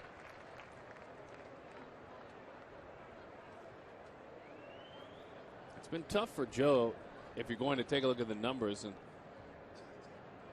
it just becomes obvious. I mean, he has an opposing on-base percentage this year, 405 in all games combined. That's a lot of base runners. That's a bunch. It's a bunch of time in the stretch. Upton will chase this one down. There's Herrera again going foul line to foul line. Fowler is flying around the bases. The relay from Roberts to the plate. All the way to third. Everybody's safe. The Jackrabbits were loose on the base paths. Well, unfortunately, Ryan Roberts made a mistake of throwing that ball to home plate. An easy out would have been made at third base. But he went the heroic way and tried to throw out a very fast Dexter Fowler. And because of that, the run scores and Herrera moves to third base. Upton does a nice job of getting it in and hitting the cutoff man. Now Ryan Roberts, instead of throwing the ball to third base, he tried to get the lead runner at home. There was really no play there. Now we have a rundown to the plate. Not even a rundown, just a tag out. I thought Herrera might try to get caught up, move the runners up. Todd Helton hands on helmet there at first base. Angry with himself that he couldn't do more. Well, that's a break, huh? Huge break right there. What's the play there for the base runner? That you just decide you're going on contact? Well, I think that's exactly what it had to be. You're going on contact, and there's the contact, and you force the defense to make a play, but that's as easy an out as you're going to get. Make sure you get that tag down, Henry.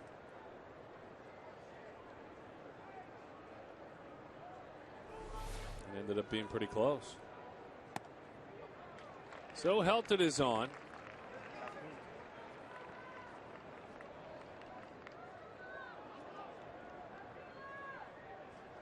Oh, that's a huge out there for the D-backs and for Joe Saunders. Get a star hitter like Todd Helton to make a first pitch ground ball the other way.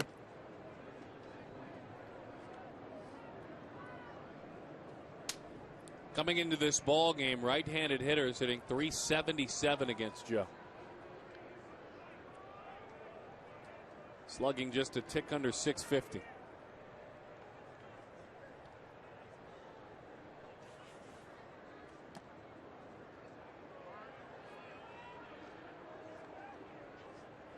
What's hard to hear?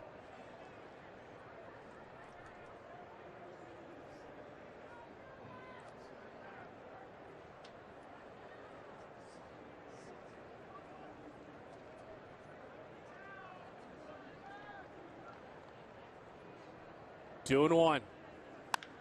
Belted. And that's a foul ball. And the all-you-can-eat seats off the bat of Tulo. Got out in front of a changeup. He rifled it a long, long ways, but foul.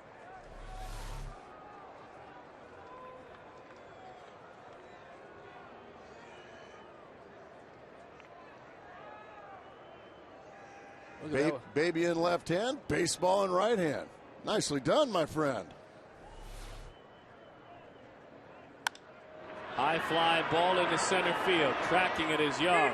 He's got room. Slam the helmet, Troy Tulowitzki. That's one of the better helmet slams you'll ever see there, folks. Take a look. Bang!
Like their Little League uniforms. Yankee Diamondbacks, both of them strong and proud. And the question, will the Rockies maintain their lead in the West? 3-6-9-2-9.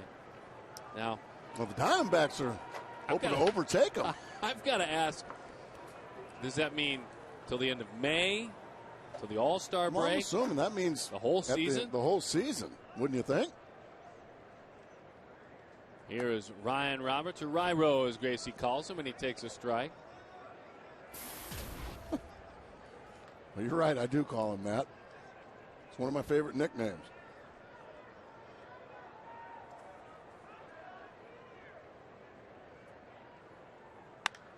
High fly into center field. Put away by a team with a 4.5 game lead. By the way, Andre Ethier. Did he get his hit? He just got himself, I think, we're doing research. There it is. He just got himself a hit. Oh, 29-game hitting streak. Ryan Braun named the National League's Player of the Month. We just saw Darwin Barney named the National League's Rookie of the Month. What, Ryan Braun? Fabulous month. That's one of my favorite players. I am a big Ryan Braun fan. He is a good ball player. Recently, as Justin Upton looks for a bunt hit. Justin Upton just got himself a bunt hit.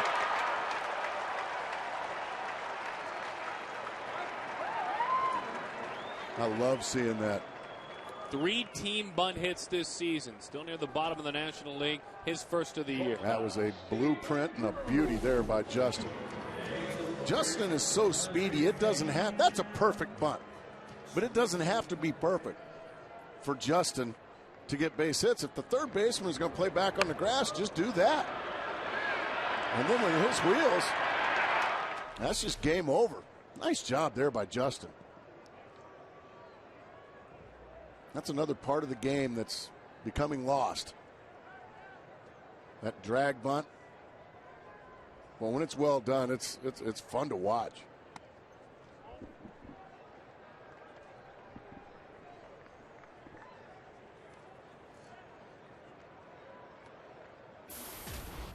One and 0 the count to Stephen Drew.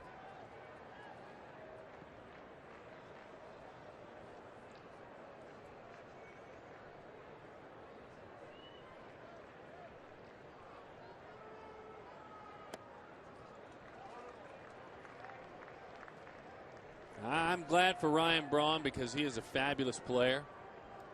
No, he's Player of the Month. Well, it should have been Lance Berkman. Lance Berkman, it should have been you. Ryan Braun had a good month, a really good month. As a matter of fact, that month got him a deal, I think, through infinity. I think Ryan Braun signed until the league shuts down in about 110 years. There's no question Lance Berkman was the player of the month. Had a great April. As that bat breaks, he'll have to get some new lumber.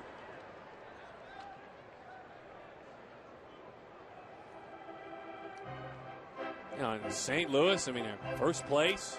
Yeah. Milwaukee's about 2.5 back. I thought Ryan Braun had a great month, but that's a great argument for Lance Berkman. No question about it. He had the second best April. Ryan did? Well, no, Lance must have because Ryan Braun got Player of the Month. That's not who I voted for. I voted for Lance you got to vote. Oh, yes. Really? Broadcasters, some members, some select members of the media. Well, I didn't get to vote. How do you get a vote? Well, select members of the media. Okay, how are you select? I think I grabbed hold of the sheet before you did when it came into the room. 2-2 the count. I voted for Lance Berkman. Terrible. So you would have voted for. Now, Ryan Braun is my guy, so I would have probably voted for him. They got it right. Good to see they got it right. Popped up. Stephen Drew battling. Well, the hard thing for Diamondbacks fans, I think, to swallow when they saw that graphic was he had about half of those totals in this ballpark in one series, talking about Lance Berkman. He had one of the grandest of all comeback series to rebuild his career here. True. Yeah, all of that, pretty much all of that damage was done in about 4 games here and in L.A. Steven putting it on him.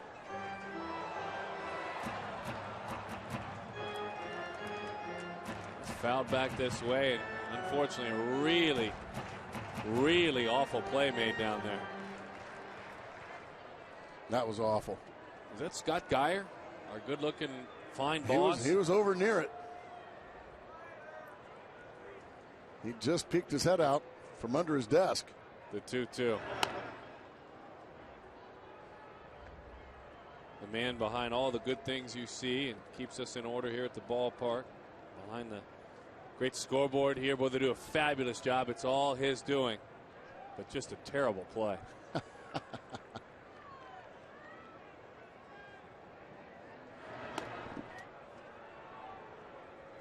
mean, what a fair boss. What a good leader.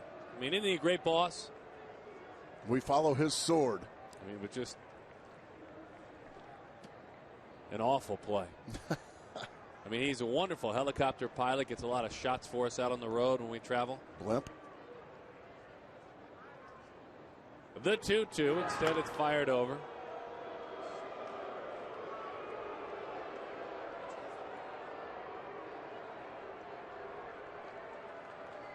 There's some Scotty G shots. Those boys, Adam and Travis, good ball players. Very good ball players. Turns out not like that. They'd have been ashamed. Bouncing ball to the right side. And boy, Stephen Drew put a long at bat on him. He eventually is erased. But a productive out. You've got a runner in scoring position now. And a possibility for X-80 again.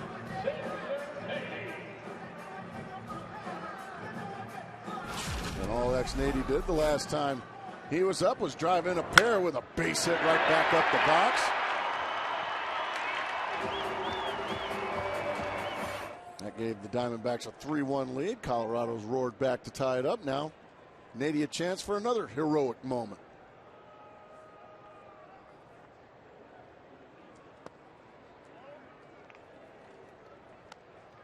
Three runs, 5 hits, no errors for the Rockies. They've left 4 on base. For the Diamondbacks, 3, 6, and 0. They too have left 4.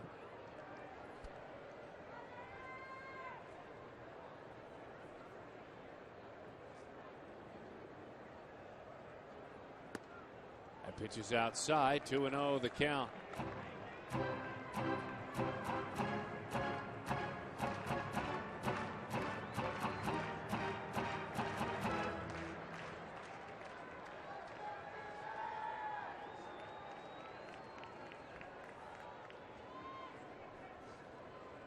Upton reached on a bunt single.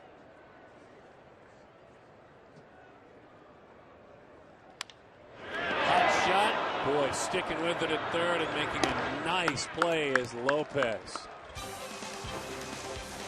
Saved a run.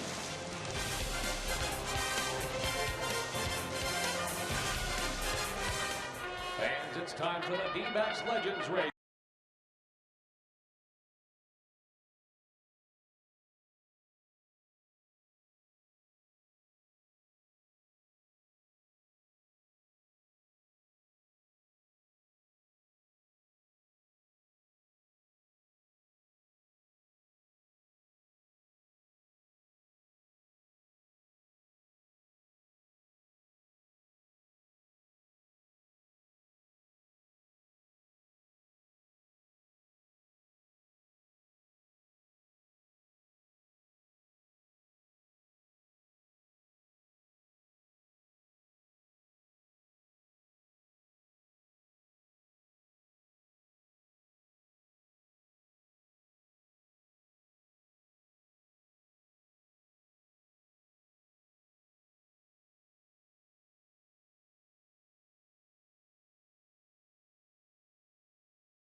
Another loss, but a message that we sent out, that you sent out, and a very simple message with the sign. We congratulate for a job well done to Navy SEAL Team 6, risking their lives And again, a very, very well done job. And you know what? We get oohs and ahs and giggles when you put your sign together right there. We thank you, sir. But Gracie, that sign that you held up, far and away the largest response of any you've ever held up at the end of a race. No question. Job well done. All the brave men and women over there protecting us with their lives. 1-0 the count to Carlos Gonzalez. One less really, really bad guy on this earth now. That makes me very happy. And again, the Diamondbacks providing free tickets to this series to all military personnel. We'd be honored to have you as our guest, or the team would. There's no doubt we'll just be honored to have you here. Oh boy, I tell you, he's had a walk, he's homered, he's got a bunt hit. He started to heat up against the Pirates. He's officially just about all the way back. Well, you hit about a 900-foot homer your last time up, and then you just dropped down a blueprint right there. I love it. Leading off an inning.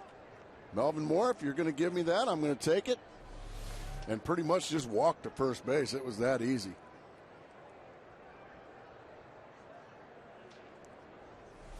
Now, the last time he stole a bag. So because of that, there's a throw over. Meaning the last time he reached when it wasn't a homer. He walked back in the second inning. Stolen bases, he is a perfect 4 for 4 in attempts. Off the plate, let's see, pitch count 88. 88 for the left-hander Joe Saunders here in the 6th inning. He's turned it into somewhat manageable, hasn't he? Got a little bit out of control in the 2nd inning. Yeah, that was a long inning. Only gave up 1. Fast strike to the inside corner. 1-1. I mean, look, if you're Joe Saunders and you're trying to find yourself in your home ballpark, you're certainly on your way, though, with nobody out. You've got to keep it quiet in this inning. 2-1 the count. His battery mate again is Henry Blanco, not Miguel Montero, who plays every day. And if you're just joining us, Blanco has homered in this contest. It was his first hit of the year. For a broadcaster, it was about as easy of a home run call as you'll get. It was about 30 rows deep. It was a no-doubter. Yeah, remembering that 2nd inning for Joe, he and Henry worked a ton. That was a 33-pitch 2nd inning.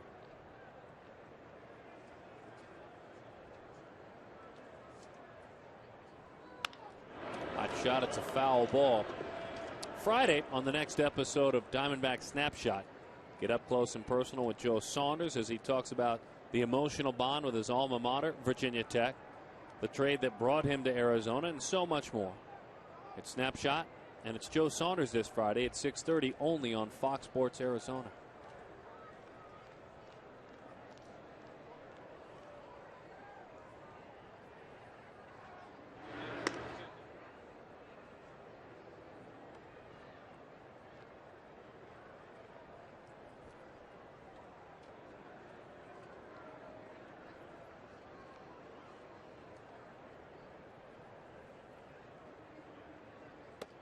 Outside, 3-2 the count with Spielborgs waiting on deck. Well, it just seems like there have been a boatload of 3-ball counts tonight for Joe Saunders.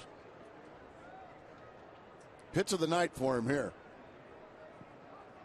He can make a really good pitch and get himself right back into business, or make a poor pitch and be in big trouble. He has been on occasion the king of the double play. He rolled one up earlier tonight, rolled up 5 a couple of starts ago in an outing. Bullpen phone ringing. Glenn Sherlock, who for a majority of the season was the third base coach until Matt Williams came back, handling things in the pen. Bouncing ball, Drew. They do get Carlos. Oh my goodness. Wow, that's a double play. No argument from anybody. Well, he made the big pitch and kept himself right in this ball game. Beautiful turn there from Ryan Roberts, hanging in there. I didn't think they got it. Well, let's see. He's running. Sharply hit. Well, he looks safe. I think the D-backs got a break there. They have rolled into 2 tonight. And they've both kind of been in that situation. And very, very tight. They had only rolled into 14 all season prior to that. They're not a team that rolls into double plays. The average team has already rolled into 21. Diamondbacks the fewest in the National League. We're doing a little digging, seeing what else we can see on that call at second base. He got that call right. Wow. He got that call right. Good for you, Doug Eddings. What are we thinking disagreeing with Doug Eddings? We should know better than that, Darren. There you go again, bringing me down to your level. Swing and a miss. Trying to seize the momentum is Joe Saunders. Billboards, sac fly, an RBI, and a ground out. The veteran Blanco, I would imagine part-time pitching coach, goes out with some words of wisdom. Perfectly located sinking fastball a moment ago.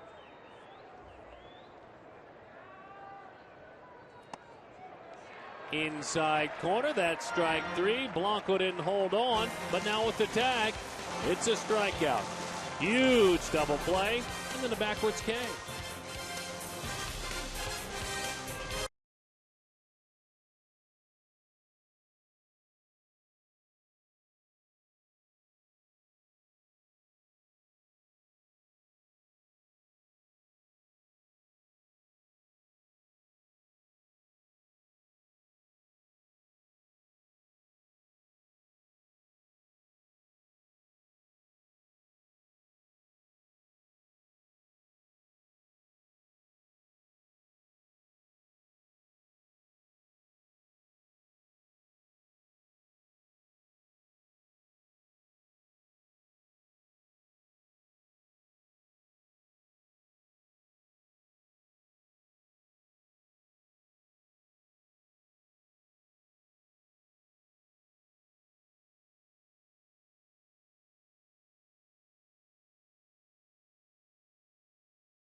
To this point, Henry Blanco, his first hit was a home run, first hit of the season. Ex-Nady right behind him, driving in a run. 2 runs scored in the third, and it was 3-0. Carlos Gonzalez, if that ball bounces around into the water, it goes. Herrera the other way. That one into the corner. Fowler races on around. He scores a single run. The Colorado Rockies fight their way back, tie this game up at 3. So now away we go into the bottom half of inning number 6. Melvin Mora to lead it off. Swing and a miss at that slider down and in. 0-1 the count. Melvin Mora hadn't enjoyed his evening against De La Rosa. Our game summary brought to you by Mercedes-Benz. Mora's been a strikeout victim a couple of times. Not this time. Carried the bat with him about halfway up the line and then flipped it away as if to say, finally.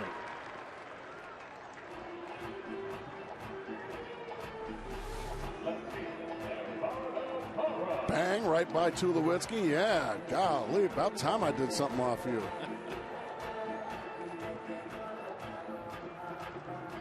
Tell you what, instead of doing all that, that ball got into the gap pretty good. I thought he might be thinking 2 bases. Have to hope he's okay. We'll keep an eye on him out on the base paths. It does call time.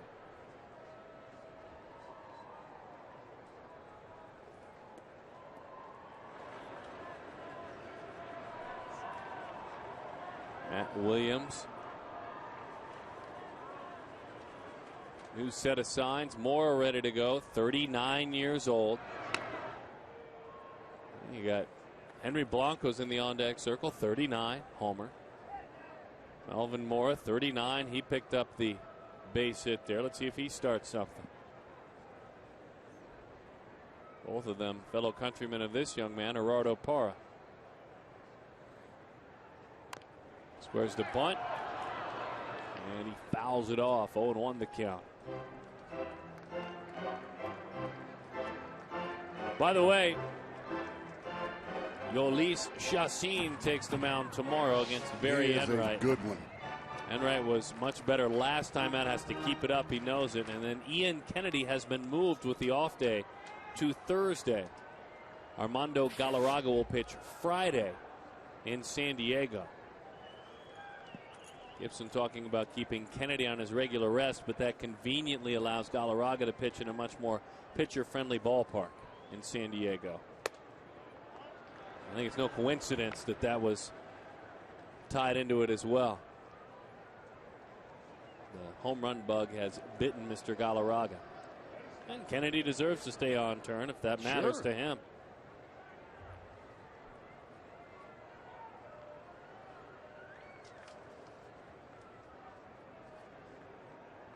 The 1-1.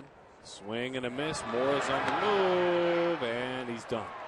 They played hit and run right there. Moore not trying to steal the base, just on the move, trying to get some contact. He ended up getting an almost impossible pitch to hit. Down and in. Really not even a great throw, but an easy out is Melvin Mora. So they take a gamble, and unfortunately, they roll a 7. 1-2 the count. Parra. Breaking ball sweeps outside.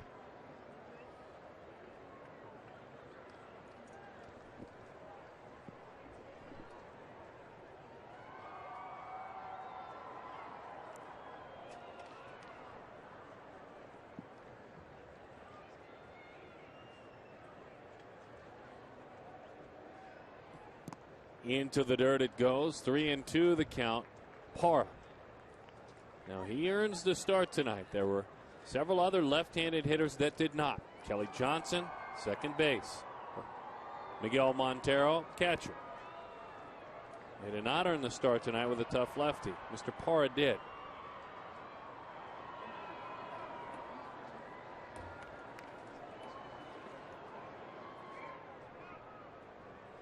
Well, without Willie Bloomquist on the roster, Parra's going to have to get most of the looks out there in left field. Gibson speaking about Bloomquist before the game. Swing and a miss, and Parra goes down on strikes. Willie before the game stretched up his workout even more. They're looking to get him some game action. The beauty right now for Bloomquist, if he does get a chance in the next few days, extended spring is just up off the 101 in Indian Bend. He can get that sort of a situation. Gibson not as worried about the at-bats as he is moving around defensively. But he has been sprinting, working, and he is eligible to come off Saturday. To quote the manager, Saturday might be a stretch, but he's getting closer. Breaking ball inside. 1-0 the count to Homer and Henry. I like that. Josh Wilson waits on deck. That pitch is away to Henry Blanco. And Esperling Vasquez warms in the bullpen for the Diamondbacks.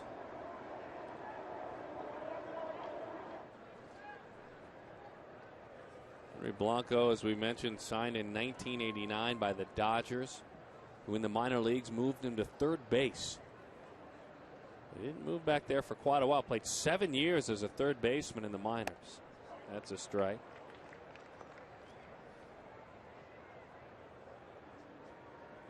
Boy, has he thrown out base stealer after base stealer attempting to run in his career. Swing and a miss. 2-2 the count. He's the one who caught Greg Maddux a ton, too, when he was Maddox's teammate. The Eddie Perez of the later years, if you will. Eddie, one of the other personal catchers of Greg Maddux. Henry was with Maddux in 02 and 03.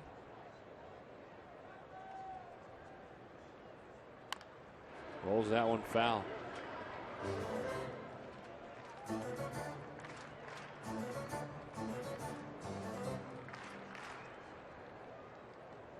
And he was a Rocky.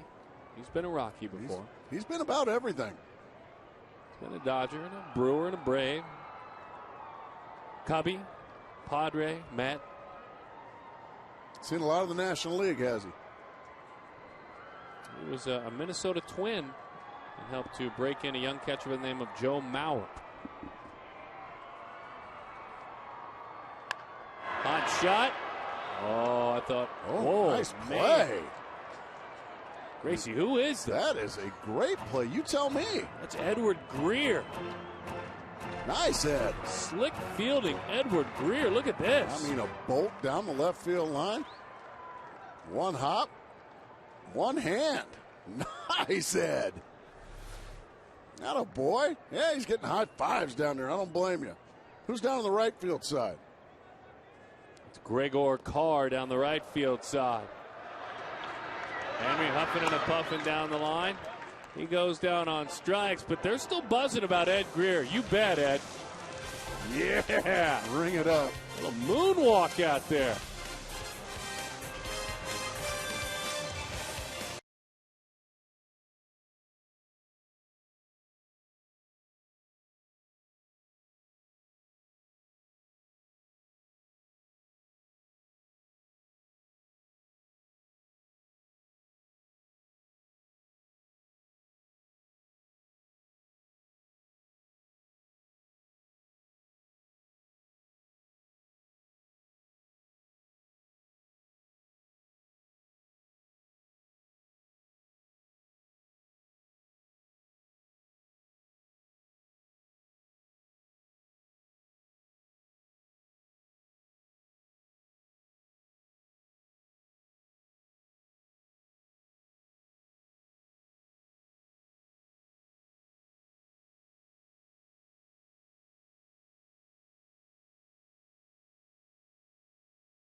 You know, and if you're the Diamondbacks, you hope you're ready to go out of town in 3 days, winning a series against the Colorado Rockies. They're kind of at a early little tipping point in the season. I mean, if you were to struggle mightily, you'd start taking strides into 2009, 2010. But if you play well, you get a little bit closer to 500.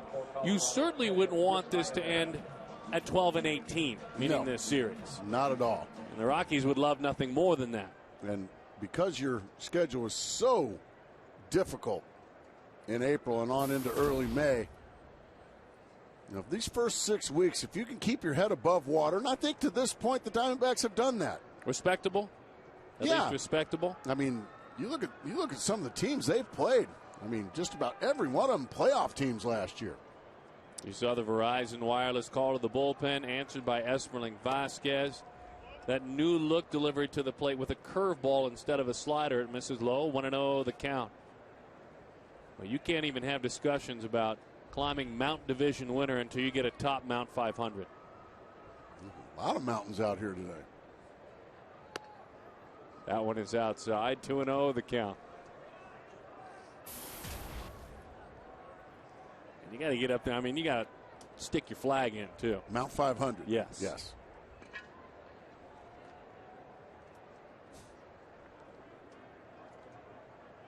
The 2-0. Outside. 3-0 the count. Well, Vasquez, you got to come in and you got to throw strikes. He has yet to do that. Joe Saunders, a nice job here this evening. Quick report card on Joe. What'd you think? I thought it was by far the best we've seen at Chase Field this year. And good for him. He needed it. Diamondbacks needed it. Did a good job of keeping his team in the ball game. Kept the damage to a minimum. Bouncing ball slowly into center field. That one will trickle. Roberts does cut it off, but Chris Iannetta with an infield hit. Yeah, Esmerling Vasquez unfortunately doesn't get himself in fielding position after he lets go of the ball. Watch Esmerling. He's got his back to the baseball when it goes by. For most pitchers, that's just a routine one hopper back to the mound. But Esmerling doesn't get himself in good defensive position. So I don't know if it's kind of hard to catch anything with your back to it. So now Ian Stewart spent his time in the minor leagues struggling. And with Ty Wigington going on the disabled list before the game with a ribcage injury, Stewart is back up. He did great things in AAA in 11 starts, hit .361, homered 3 times. No, he's a good player. I concur. And he's hey! Look out. That one sails into the seats, but with the bounce on the dugout, really wasn't a danger to anyone. No, you hope not. My goodness, that's one of the better launches we've seen in a long time. Hopefully everybody's all right.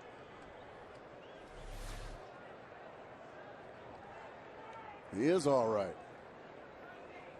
Nice going, young man. Holy mackerel. Just a warning for all you people. We'd love to have you out here, and we're happy to have you out here, but please watch the game at all times. You never know when Ian Stewart's going to launch his bat. Back-to-back changeups, a couple of dandies, and a swing and a miss, and then a strike that was taken. You're reminded, especially if you're fortunate enough to sit in seats like those. Signs everywhere reminding you. And off your phone when the game's going on. The texting. Yeah, do it between innings. Absolutely. Some people will note, hey, I have these great seats. Nanny, you don't. Hey, you're on TV. Darren just buried you.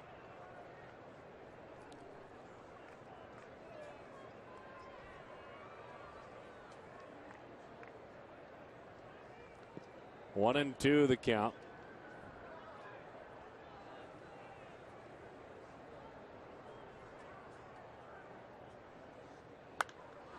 Beat him with a fastball, but it's a souvenir. Casey reaching, almost got it. Good try, pal. You almost had that one. It was a great effort on my part. It just came up a bit shy.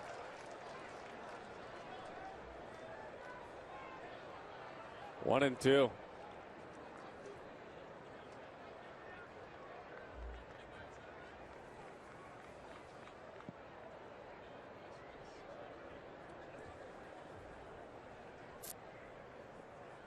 One and two.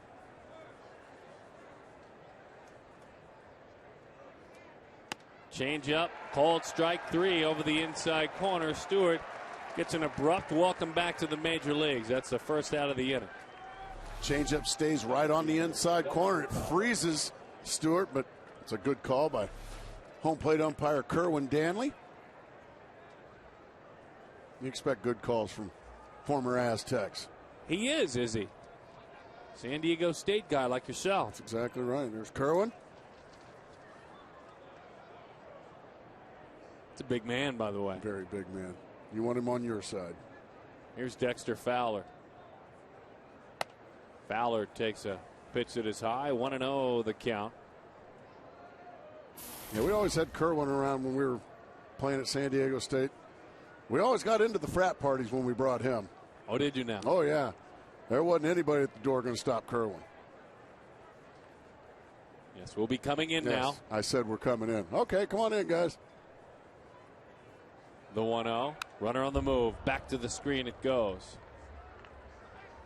1-1 the count.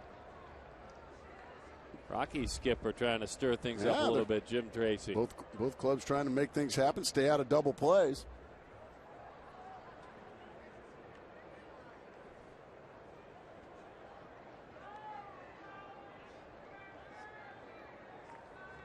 Esperling looking for a ground ball. Fowler can fly.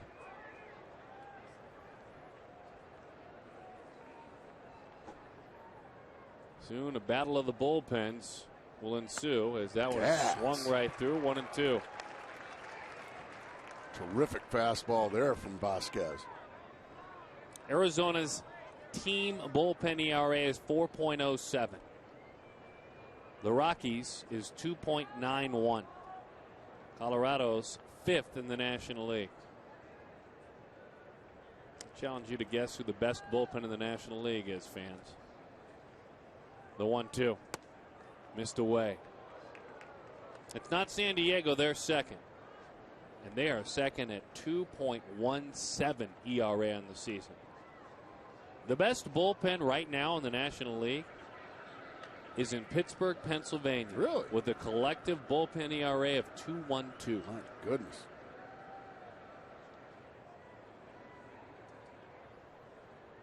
The 2-2. That one is fouled off. Up into the seats it goes.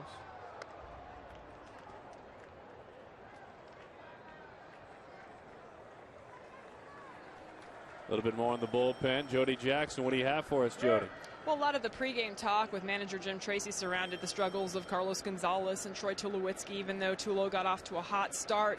And basically, Tracy said that it's been terrific defense, not making a lot of mistakes, and the bullpen, although, of course, the starting pitching had been pretty good as well. But last year when the Rockies were here, Houston Street was really struggling, and he's a guy that's on track, and their bullpen has been solid through the month of April, guys.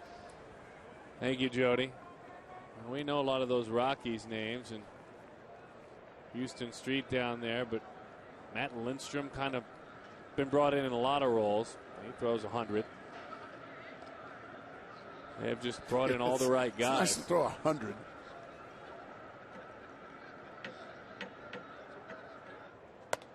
That one sails away.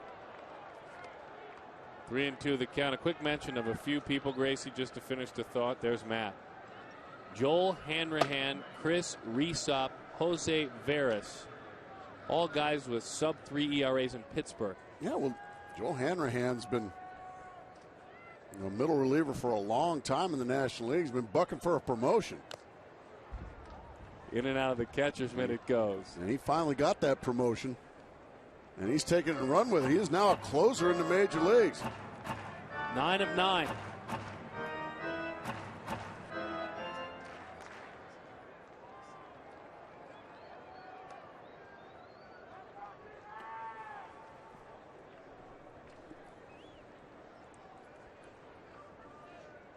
Three and 2 the count. 3-3 the score. Beat him with a fastball. Drew will get together with Parra. Underneath it, makes the play for the second out. So, what's ahead for the Diamondbacks? 2 more with the Colorado Rockies, then a West Coast trip. San Diego, and then the next nearest town right there up the coast, of course, right to San Francisco. Right. And then to L.A. Yeah, that doesn't make a whole lot of sense, does it? And then, of course, San Diego for 2, Atlanta for 2, and then the Twins come in.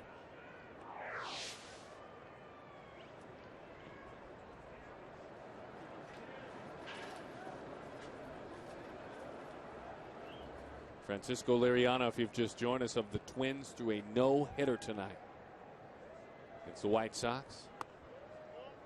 Big news for the Twins. That's their first win of the year as well.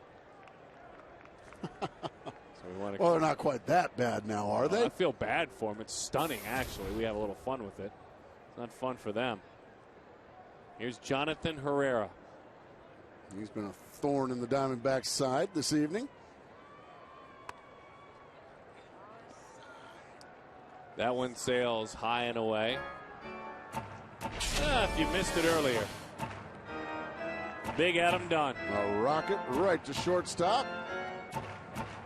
Just all in a day's work. They've needed some good news in the Twin Cities. You bet. That's like a real no-hitter, too. A 1-0 no-hitter. I mean, you're not only throwing around, you're begging to win the ball game. Oh, you bet. There's a runner on. A homer, you lose. Exactly. And Big Adam Dunn can do that. Gas. Can't get enough of him. 2-1. It's been a struggle for our buddy Big Adam Dunn this year. Been a tough year? Oh. How about our good friend, the Sheriff?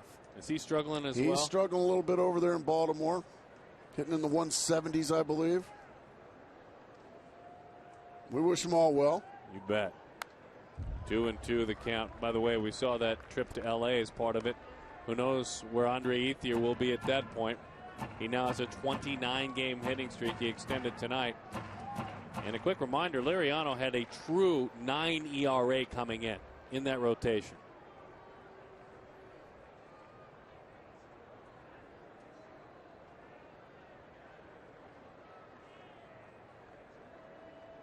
The 2-2. Change up, got it. Yes, tough to strike out. Very impressive. A couple of fastballs and then a beautiful changeup to put away the pesky Herrera. We're still tied, folks.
Live, the post-game show. Todd Walsh along with Joe Borowski. Joe, before the game, Diamondbacks manager Kirk Gibson, I think, issued a challenge to Joe Saunders, said, you got to start making pitches, and tonight would be a big night. Did he build a case for a skipper tonight, do you think? Not the most dominant start we've seen from Saunders, but definitely his best start at home this year by far. Quality start?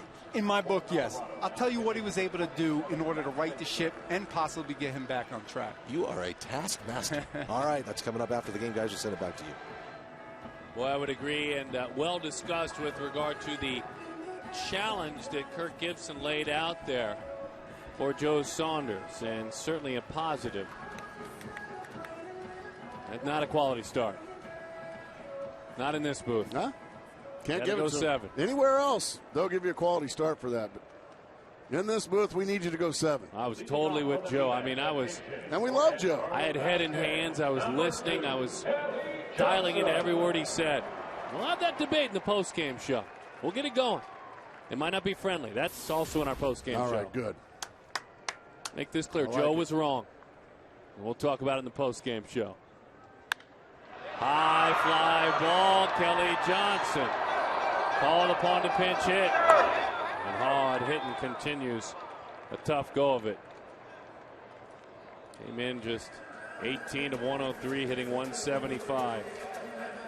Gave it a pretty good ride, but just missed it off the hard-throwing Matt Lindstrom. And he does throw hard, folks. He can touch triple digits, and as you can see, well, nobody does anything off of him. So we'll just worry about the next inning. Oh, no. Because I have some numbers here for you in his career against Arizona that will kind of skew things back. Verizon call to the bullpen. In his career against Arizona, he's worked 11 innings, 11 1/3 innings to be specific in 11 ball games. But here's the deal. He has given up 1 extra base hit and has an ERA of .79. Wow. That sure brightens the outlook.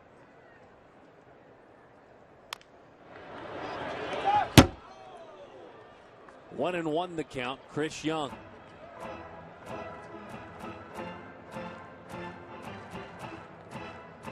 Young grounded out to short, popped to second, struck out.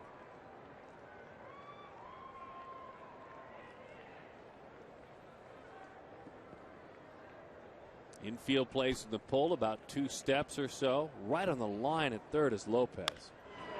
And he hits it right there. Look at Matt Williams. He has just got great hands. Still got great hands.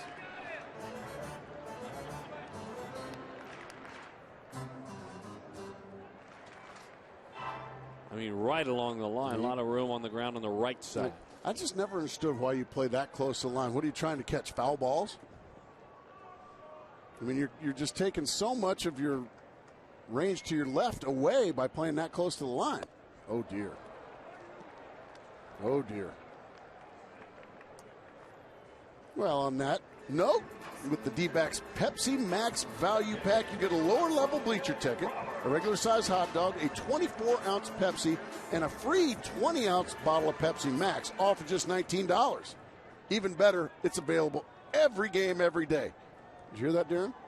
So visit dbacks.com/value or call 602-462-4787. So that's tomorrow night? Every game. Roberts off the end of the bat. Every game. Oh, that's a great deal. 0-1 the count. Tough read. Great deal. It couldn't be more dead even, folks. Runs, hits, errors. Runners left on base. 3, 7, 0, and 5 for both of these clubs.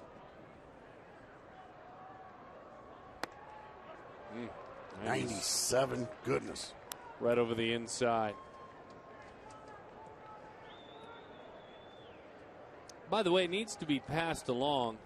As you see, the line score all knotted up. Colorado has been great on the road this year. Breaking ball is outside.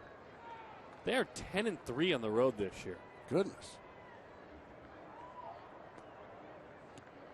The highest winning percentage in the majors at 10 wins, tied with the LA Angels of Anaheim. Pittsburgh and St. Louis also as well.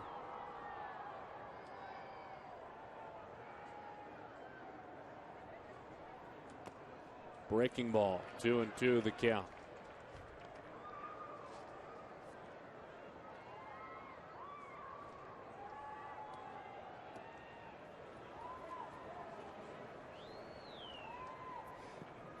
Alfredo Amesica takes in the ball game, the speedy utility player.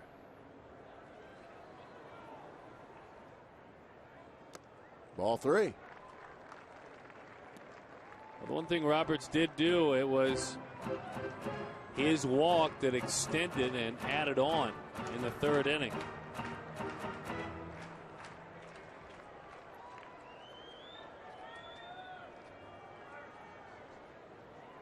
Fun listening to Jim Tracy talk about the warm weather before the game. 3-2. Yeah, they haven't had much of it up in Denver.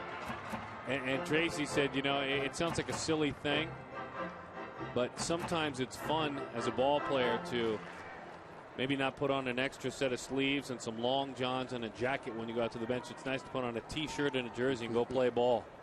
And he said, for my hitters, you have no concept how nice it is to not be cold. It's tough to hit in the freezing weather. 3-2. Wow, what an at-bat. Nice job there by Ryan Roberts. He's had a lot of very good at-bats this year. He just continues there and gives Justin Upton an opportunity. So Roberts now this year, I just find this intriguing what he has done. He has walked 14 times to go against 11 strikeouts.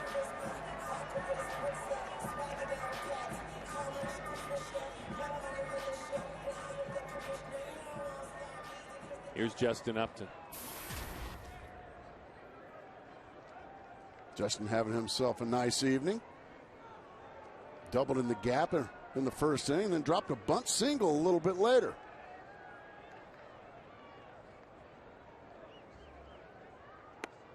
Breaking ball, solid take. 1-0 the count.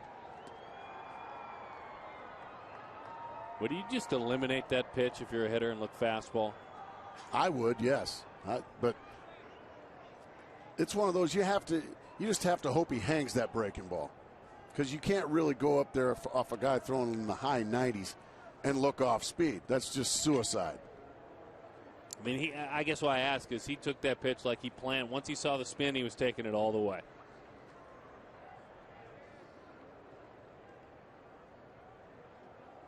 There's his fastball, but it's outside. Now 2-0. Jonathan Herrera going to come in and have a conversation with the much bigger Matt Lindstrom. He says, beat it, get back to your position, and let me pitch. It's kind of a standing tradition over the last 3 or 4 years that Rockies middle infielders do pay visits. Troy Tulowitzki certainly is a regular. Now 2-0 count. Should be a fastball coming from Lindstrom. Runner on the move. Slider. It is a breaking ball. Throw down. Got him.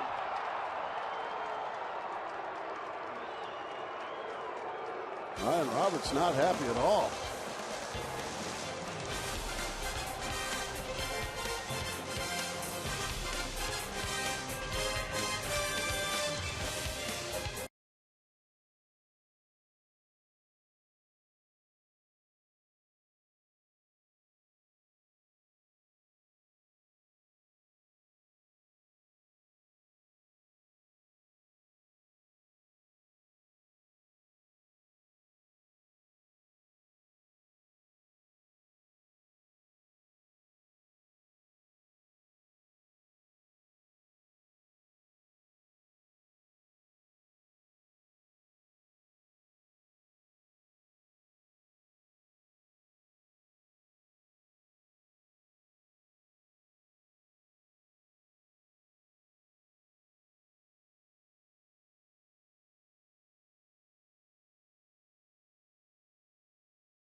Airlines new Rapid Rewards, unlimited reward seats, no blackout dates. Sonic, America's drive-in. It's new, it's better, it's the new Sonic Good. The Quest 5-year price look promise. Visit quest.com/promise. The 5-year price lock promise. David Hernandez goes to work against Todd Helton. Hernandez with a 2.02 ERA. Got some big outs in the Cubs series. Did he ever? Ask Alfonso Soriano. Fastball, 1-1 the count. Todd Helton trying to give his ball club a 1-run lead with a long ball. There are the numbers, and it's tough to argue with any of it. Verizon Wireless brings you the call to the bullpen.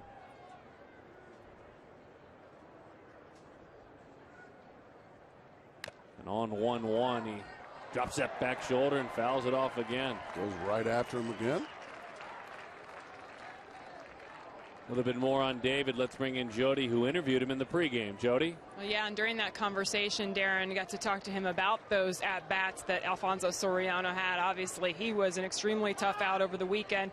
He took me through those sequences, just terrific sequences, the fastball setting up the slider. And one thing that Kirk Gibson talks about is the fact that he's able to throw the breaking pitches at varying speeds. So definitely gives hitters an interesting look. Yeah, certainly did. And as Jody spoke of, looking back, he just threw a really nasty one to Todd Helton, who almost went around. Thank you, Jody. It was a good interview. That's the one you were talking about. Just a little bit too far out in front of the plate to get a great one like Helton to swing at it. He swings at that one. He drives it to right, and Todd Helton off the wall. Upton barehanded play. Right back in on a hop to second base. I think Todd Helton might have gotten caught in his trot. He may have gotten caught in his trot. Let's take a look. Boom. I think he might have got caught thinking it was a home run. But it bangs right off the middle of the fence. Nice effort there from the fan.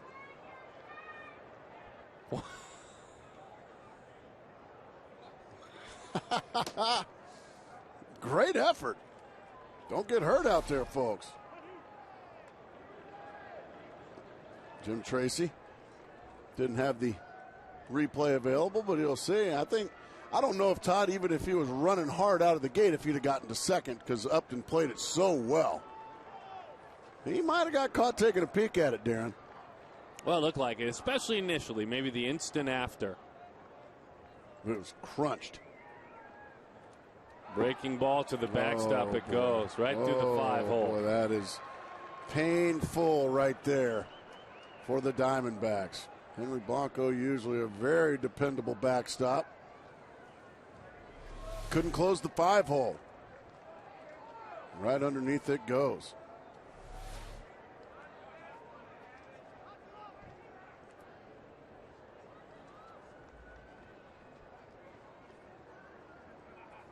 Tulowitzki. Ground out, couple of flyouts. And now, David Hernandez with a Mountain 2 climb here in the 8th inning. And I'm not talking Mount 500. Fastball, that'll help.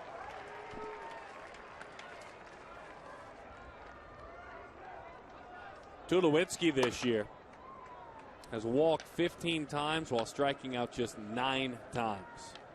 We need to love a strikeout now. Paulino and Betancourt warming in the pen.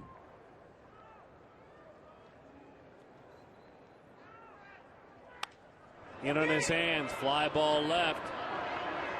Should somebody arrive there, that's a huge out because he cannot move up. Big time pitch there by David Hernandez.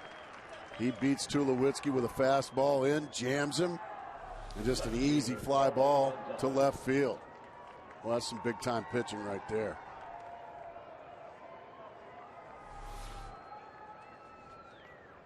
I'll let the fun begin now because Carlos Gonzalez, though, he digs in as a hitter below 250. I'm sorry, but I walk him. I walk him and take my chances with Lopez on deck. Who has really struggled. Here we go. Let's watch the attack. A guy that was nearly the MVP last year, or a guy hitting 140 on deck. in.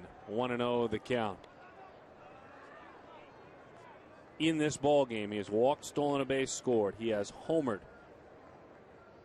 crushed the ball to deep right. He has singled with a bunt single. In the last 3 or 4 games, he's really heating up. 2-0. He may be trying to pitch around him. Like I said, a lot of times you try to pitch around somebody, you end up giving up a base hit, or you throw something in the dirt. Now they're going to put him on. Yep. They gave 2 shots at a swing. Why not? I don't blame him. Well, you and I have talked about this. If the pitcher can handle it and execute it, then it's a good idea. Maybe take a shot or 2, but the pitcher's got to execute it. Exactly.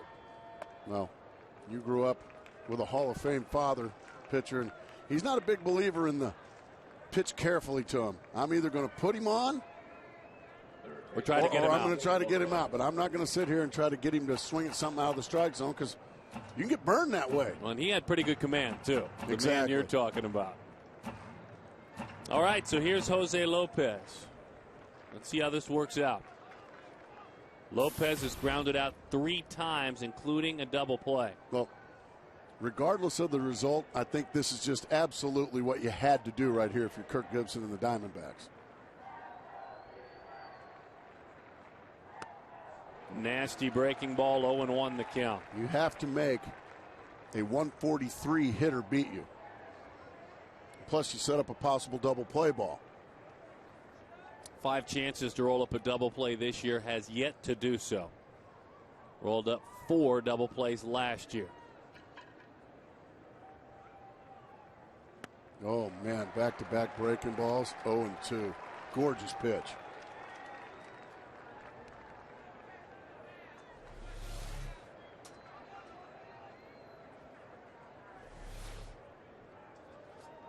David is a fly ball pitcher. Has been as a starter and as a reliever. The 0-2 into the dirt. Nice job there by Blanco, but the runner moves up. Todd Helton. Henry Blanco took a peek at third base and forgot to pick up the ball. Did a great job of blocking it, but then just couldn't pick the ball up. I mean, Helton's a dead duck. Just pick the ball up. Well, you got to pick the ball up. Couldn't pick the ball up. Gutsy base running, but very effective base running now from Todd Helton. See him take a peek at Helton and then forgot where the ball was. Now you long for a strikeout. Fooled him badly with breaking balls.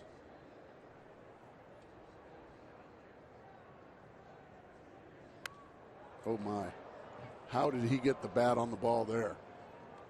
Nevertheless, he did, and he lives to see another one. And that's going right. Kerwin Danley was even ducking it back there, the home plate umpire.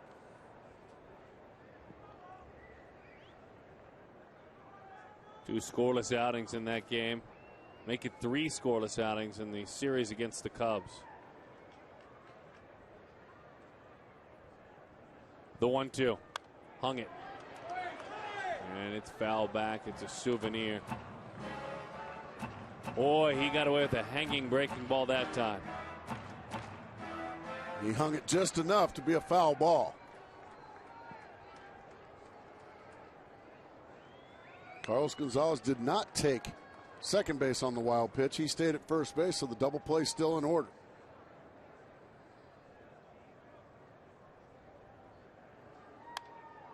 Oh boy, Lopez stays alive. That was a really good pitch there by David Hernandez, and it was spoiled by Lopez. Well, you always remind us to remember this right here. That's exactly right. That's a strikeout pitch if we've ever seen one. But not to Lopez, not there. David's have to throw 18 pitches in this inning. He's recorded just 1 out.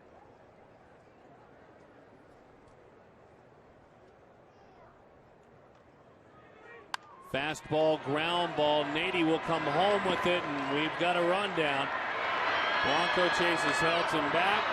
The rundown is still on. Nady with the tag. Runners move up. But that runner headed to the plate is done. Runners on second and third now. 2 outs. Helton erased.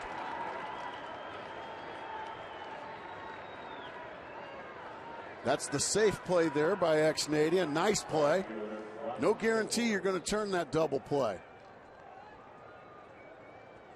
But the safe play is to cut down the run. The gutsy play would be to try to turn the double play. But instead, get the run down. Helton stays in it just long enough to get the runners to move up. But a nice play by Xavier Nady. 3-2-5-3 if you score at home. 3-2-5-3. Runners on second and third. Fastball is low.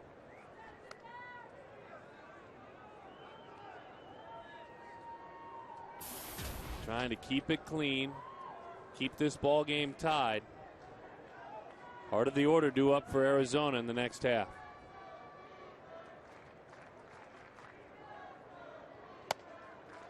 Two 2-0 the count, Ryan Spilborghs.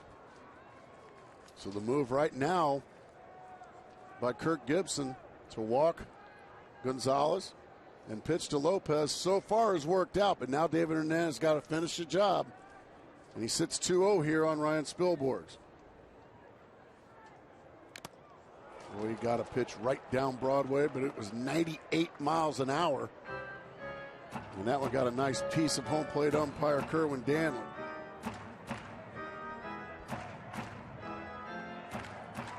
So the fraternity thing to do is for Henry Blanco to come out, have a conversation with David Hernandez, let Kerwin Danley shake out the cobwebs. Oh boy, that one got him right square in the shoulder. That buckled him.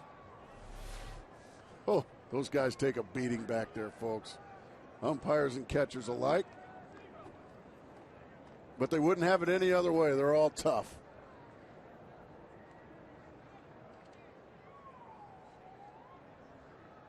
The 2-1. High, 3-1 the count.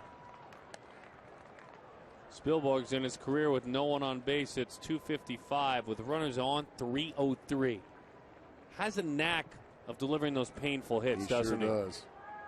Been doing it for a few years now in Colorado. Huge pitch right here. Oh, what a pitch right on the outside corner. Spilborghs thought it was too far out, but it was a strike. That is right on the button, folks. What a pitch that was from Hernandez. Let's see if he can finish the job here on 3-2.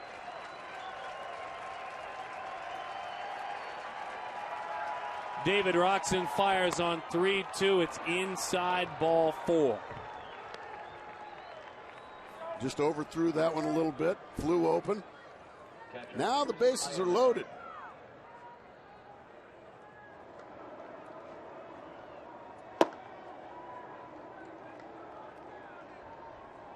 Joe Patterson warms. Charles Nagy will come out. Chris Iannetta walked, struck out looking, and singled.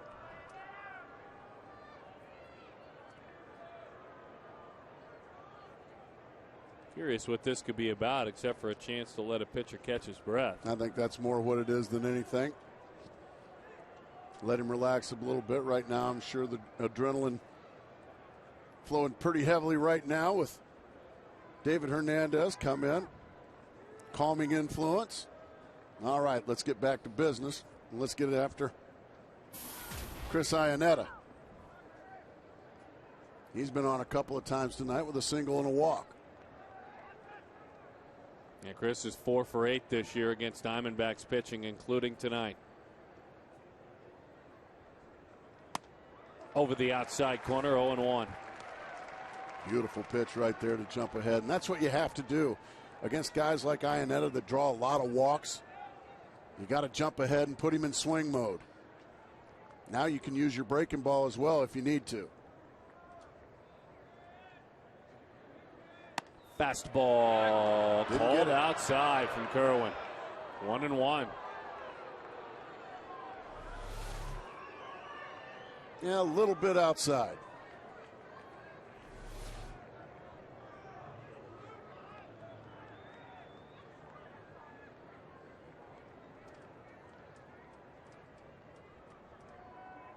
Up. 2-1 the count, nowhere to put him.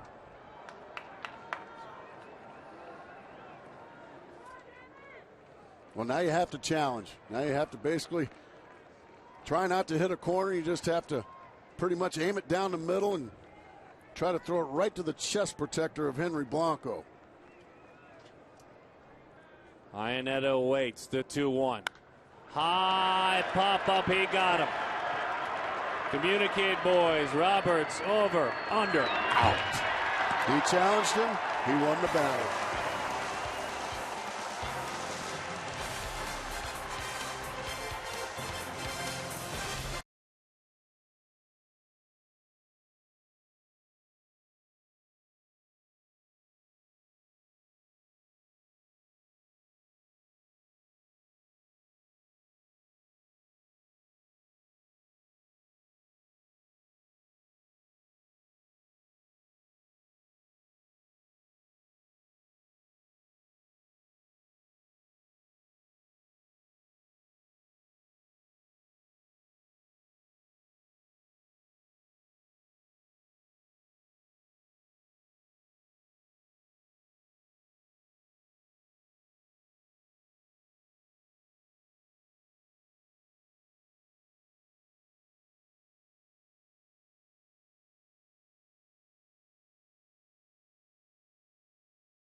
With that extra gear in their fastball that just says chase as it jumps up and out of the zone. Well, this one actually stays in the zone, Darren. He had to challenge him right down the middle. And you see Iannetta frustrated, but on a 2-1 count, you have to challenge in that situation. You have to throw it in the middle and hope you get away with it. Well, David Hernandez got away with it. With the bases loaded, what a pitch. So far this season, David Hernandez has just had the knack for making the big pitch when he needs to. He'd probably like to have bases loaded a little less often. You bet. But he seems to find a way. You just can't really understate how much Hernandez inputs have stabilized the Diamondbacks bullpen. A long way to go. Don't get me wrong. No but question. So much better. One-time starter in the Houston organization, Felipe Paulino, goes to work. He struggled out of the pen. He's got a big arm, but he has struggled out of the pen. Like you said, a big arm, but for some reason it just hasn't come together at the major league level yet for this kid. Great stuff. Very good stuff. But so far, pretty much in his young career, he's gotten hit pretty hard. He's one of those guys that just doesn't make sense. And, well, when you see this, it does make sense. 2-0 counts get you hit at this level. I don't care how hard you throw. You've got a couple of guys like that in their pen. Used to be starters, big arms, relievers. Matt Belisle in that group. Franklin Morales, the left-hander in that group. Not a fan as that one misses in. 3-0 to Upton.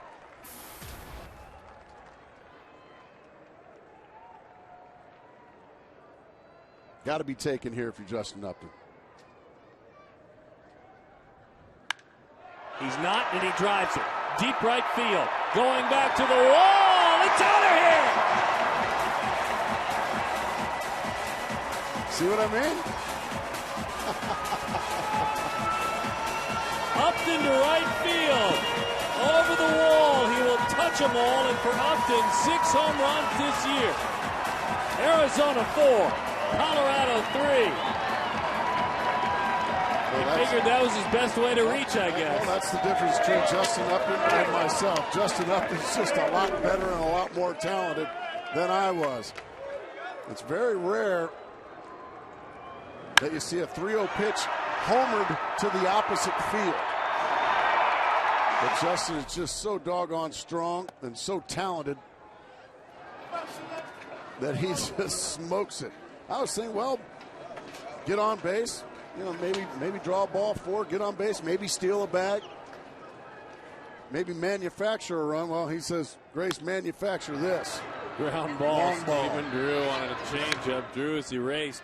Since Kirk Gibson has taken over as manager, the Diamondbacks 3-0 swing more than anyone in baseball.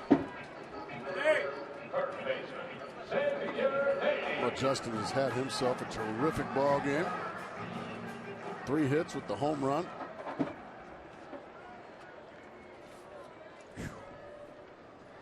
That is one talented young man. Still very young, only 23. One-run games. Both of these teams have done a nice job. For Arizona, low-scoring games, something they need to improve upon.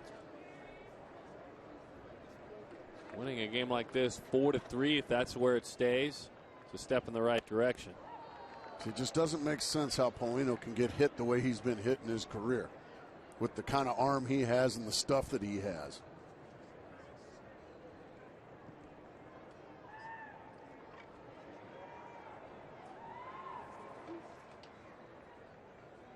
Breaking ball is outside for Upton. 6 home runs, 15 RBIs.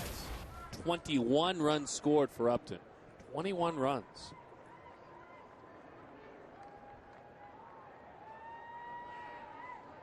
You saw teacher, you saw student, as you saw Don Baylor. My goodness, did he read the commissioner's name on the ball? Take your time. Are you kidding me? 2 outs. I don't know what he waited on, but he waited a long time to throw this baseball. Got it? Okay. You better get it there. And he does just in the nick of time. Alan H. Seelig. All right. It's a good thing he throws 97. Unique. Here's Melvin Mora. Off speed, waves at that one. JJ is getting loose. He's had a day off. From pitching. Oh yeah, he's a brand new father. From pitching. So much for days off, exactly. The 0-1. 0-2 the count. Moms-in-law, though, used to usually come around at these times and offer their love and support for families. I'm sure he's had some help around the house. 0-2 the count. Right down the middle. It's time to lock this ball game down. A 3-0 count, Justin Upton. Well, they turn him loose, and he turns it loose to right. Arizona leads it.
We take a look at All-Star. We need to make it a couple of them. Henry Blanco, 39.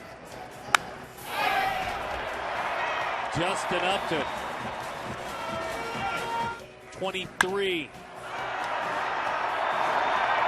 And this team would not be in position to win without both of them. Justin Upton, by the way, in high leverage situations, late in ball games, is at his best. A .314 career hitter. Late in ball games, as you see the numbers for J.J. Putz, late in this ball game comes on. He is 6 of 6 and saves. He's going to face a pinch hitter in Seth Smith. And then the top of the order.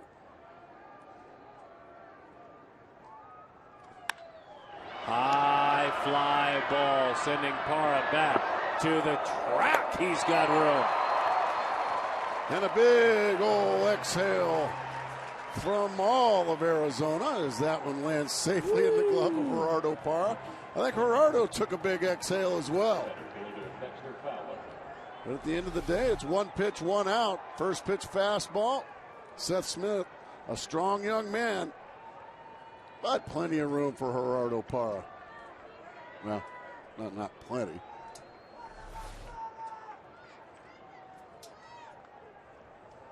Dexter Fowler. Fastball is high. 1-0 the count.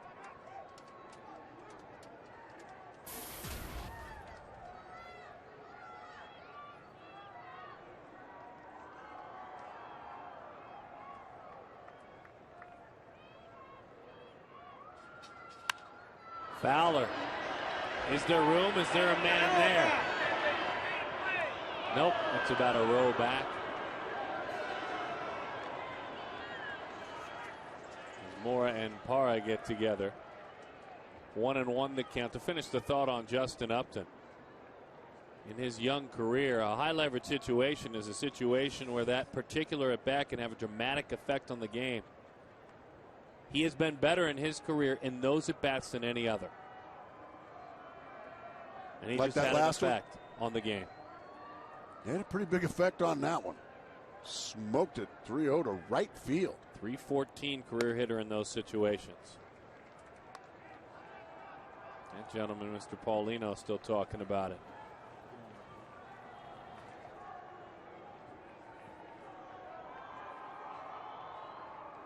.150 games or more. That's what you need out of that right fielder this year. That pitch is low. 3-1 the count. Now it's danger time here for Putz. Now it's his turn to have to just challenge right down the middle if you can. You have to make Fowler earn his way on. Big time speed in Fowler. Let's see if Putz can challenge and win this challenge. Bouncing ball to the hole. And it's in there.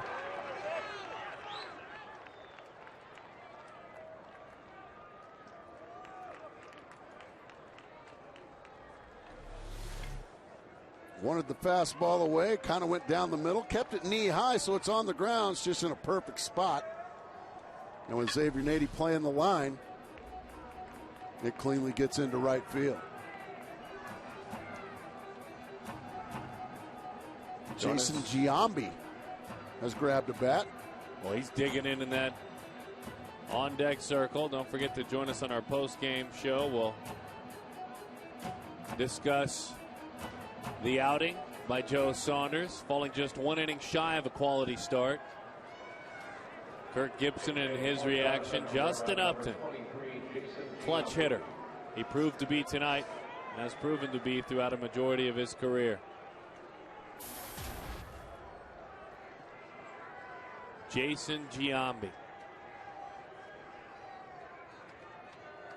3 of 18 with a homer this year. Comes off the bench. Perfect fastball on the outside corner to jump ahead. Remember, J.J. ended his last outing with the first double play he had rolled up this season. Colorado's grounded into 2 tonight. They don't ground into many.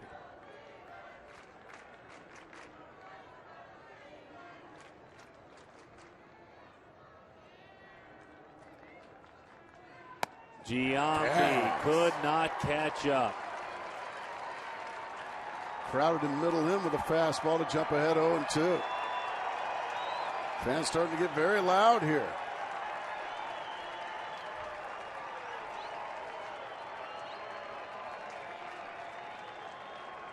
Ten career at-bats against Putz, just 2 tallies.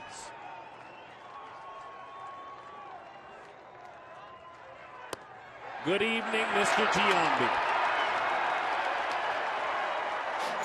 Well, he was thinking maybe he would check with third base umpire Dana DeMuth, but Kerwin Danley sees this from Giambi. Yeah, he went on that one. That's the right call, and a big second out. Giambi in that situation just basically got his clock cleaned in 3 pitches.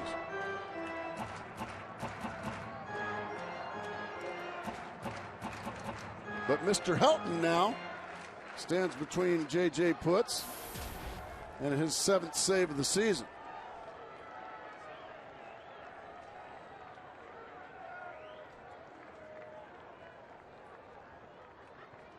Jonathan Herrera, I'm sure, would have loved to have shot at that at bat. You don't see too many 300 hitters get pinch hit for. I mean, yes, Jason Giambi is a guy that can change the game, but I mean, Herrera had singled and tripled in this game. Fowler remains at first. Todd Helton has singled twice, reached on a fielder's choice.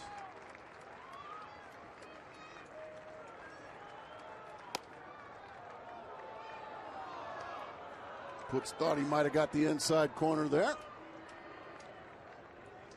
Kerwin Danley disagrees. How about it, by the way? These two have never met in a regular season game. A couple of old war horses battling here.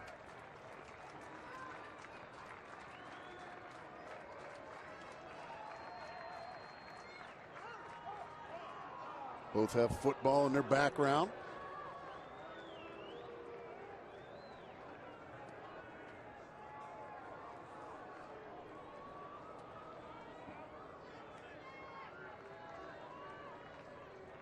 One and 0 the count.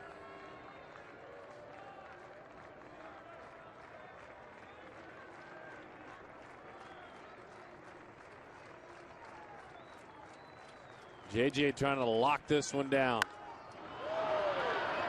1-1 the count.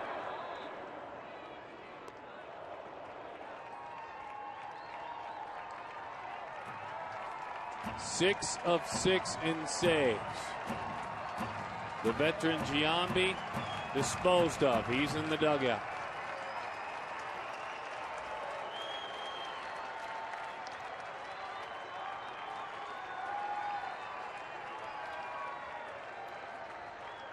Has yet to show that split much. Fastball is outside. You know what? I think it's because he hadn't had it in about his last 4 outings. He's left them all up and gotten hurt with a few. He's been feeling for an angle on it. Yeah, so he's basically been a fastball pitcher, just trying to pitch in and out with the fastball. And so far, he's gotten away with it. But he's going to eventually need that split if he's going to have a successful season. JJ with the 2-1, bouncing ball. There's Drew, and on across, there's the ball game. I think he read Mr. Selig's name on there as well. Stephen Drew ends it. Justin Upton with the decisive homer on a 3-0 count. He was turned loose. J.J. Putz, boy, it's fun to see the Diamondbacks have a closer. Been a while. An 8th inning man and a closer, and Arizona holds on to win it by a score of 4-3. Arizona with a big, big win tonight as they can put that one in the bank. They beat the visiting Colorado Rockies. First place in the National League West. They do so. The final score is 4-3. Justin Upton's bomb was the difference. Let's talk about it on the postgame show. Todd is back. He's with Joe. Guys, we'll talk soon.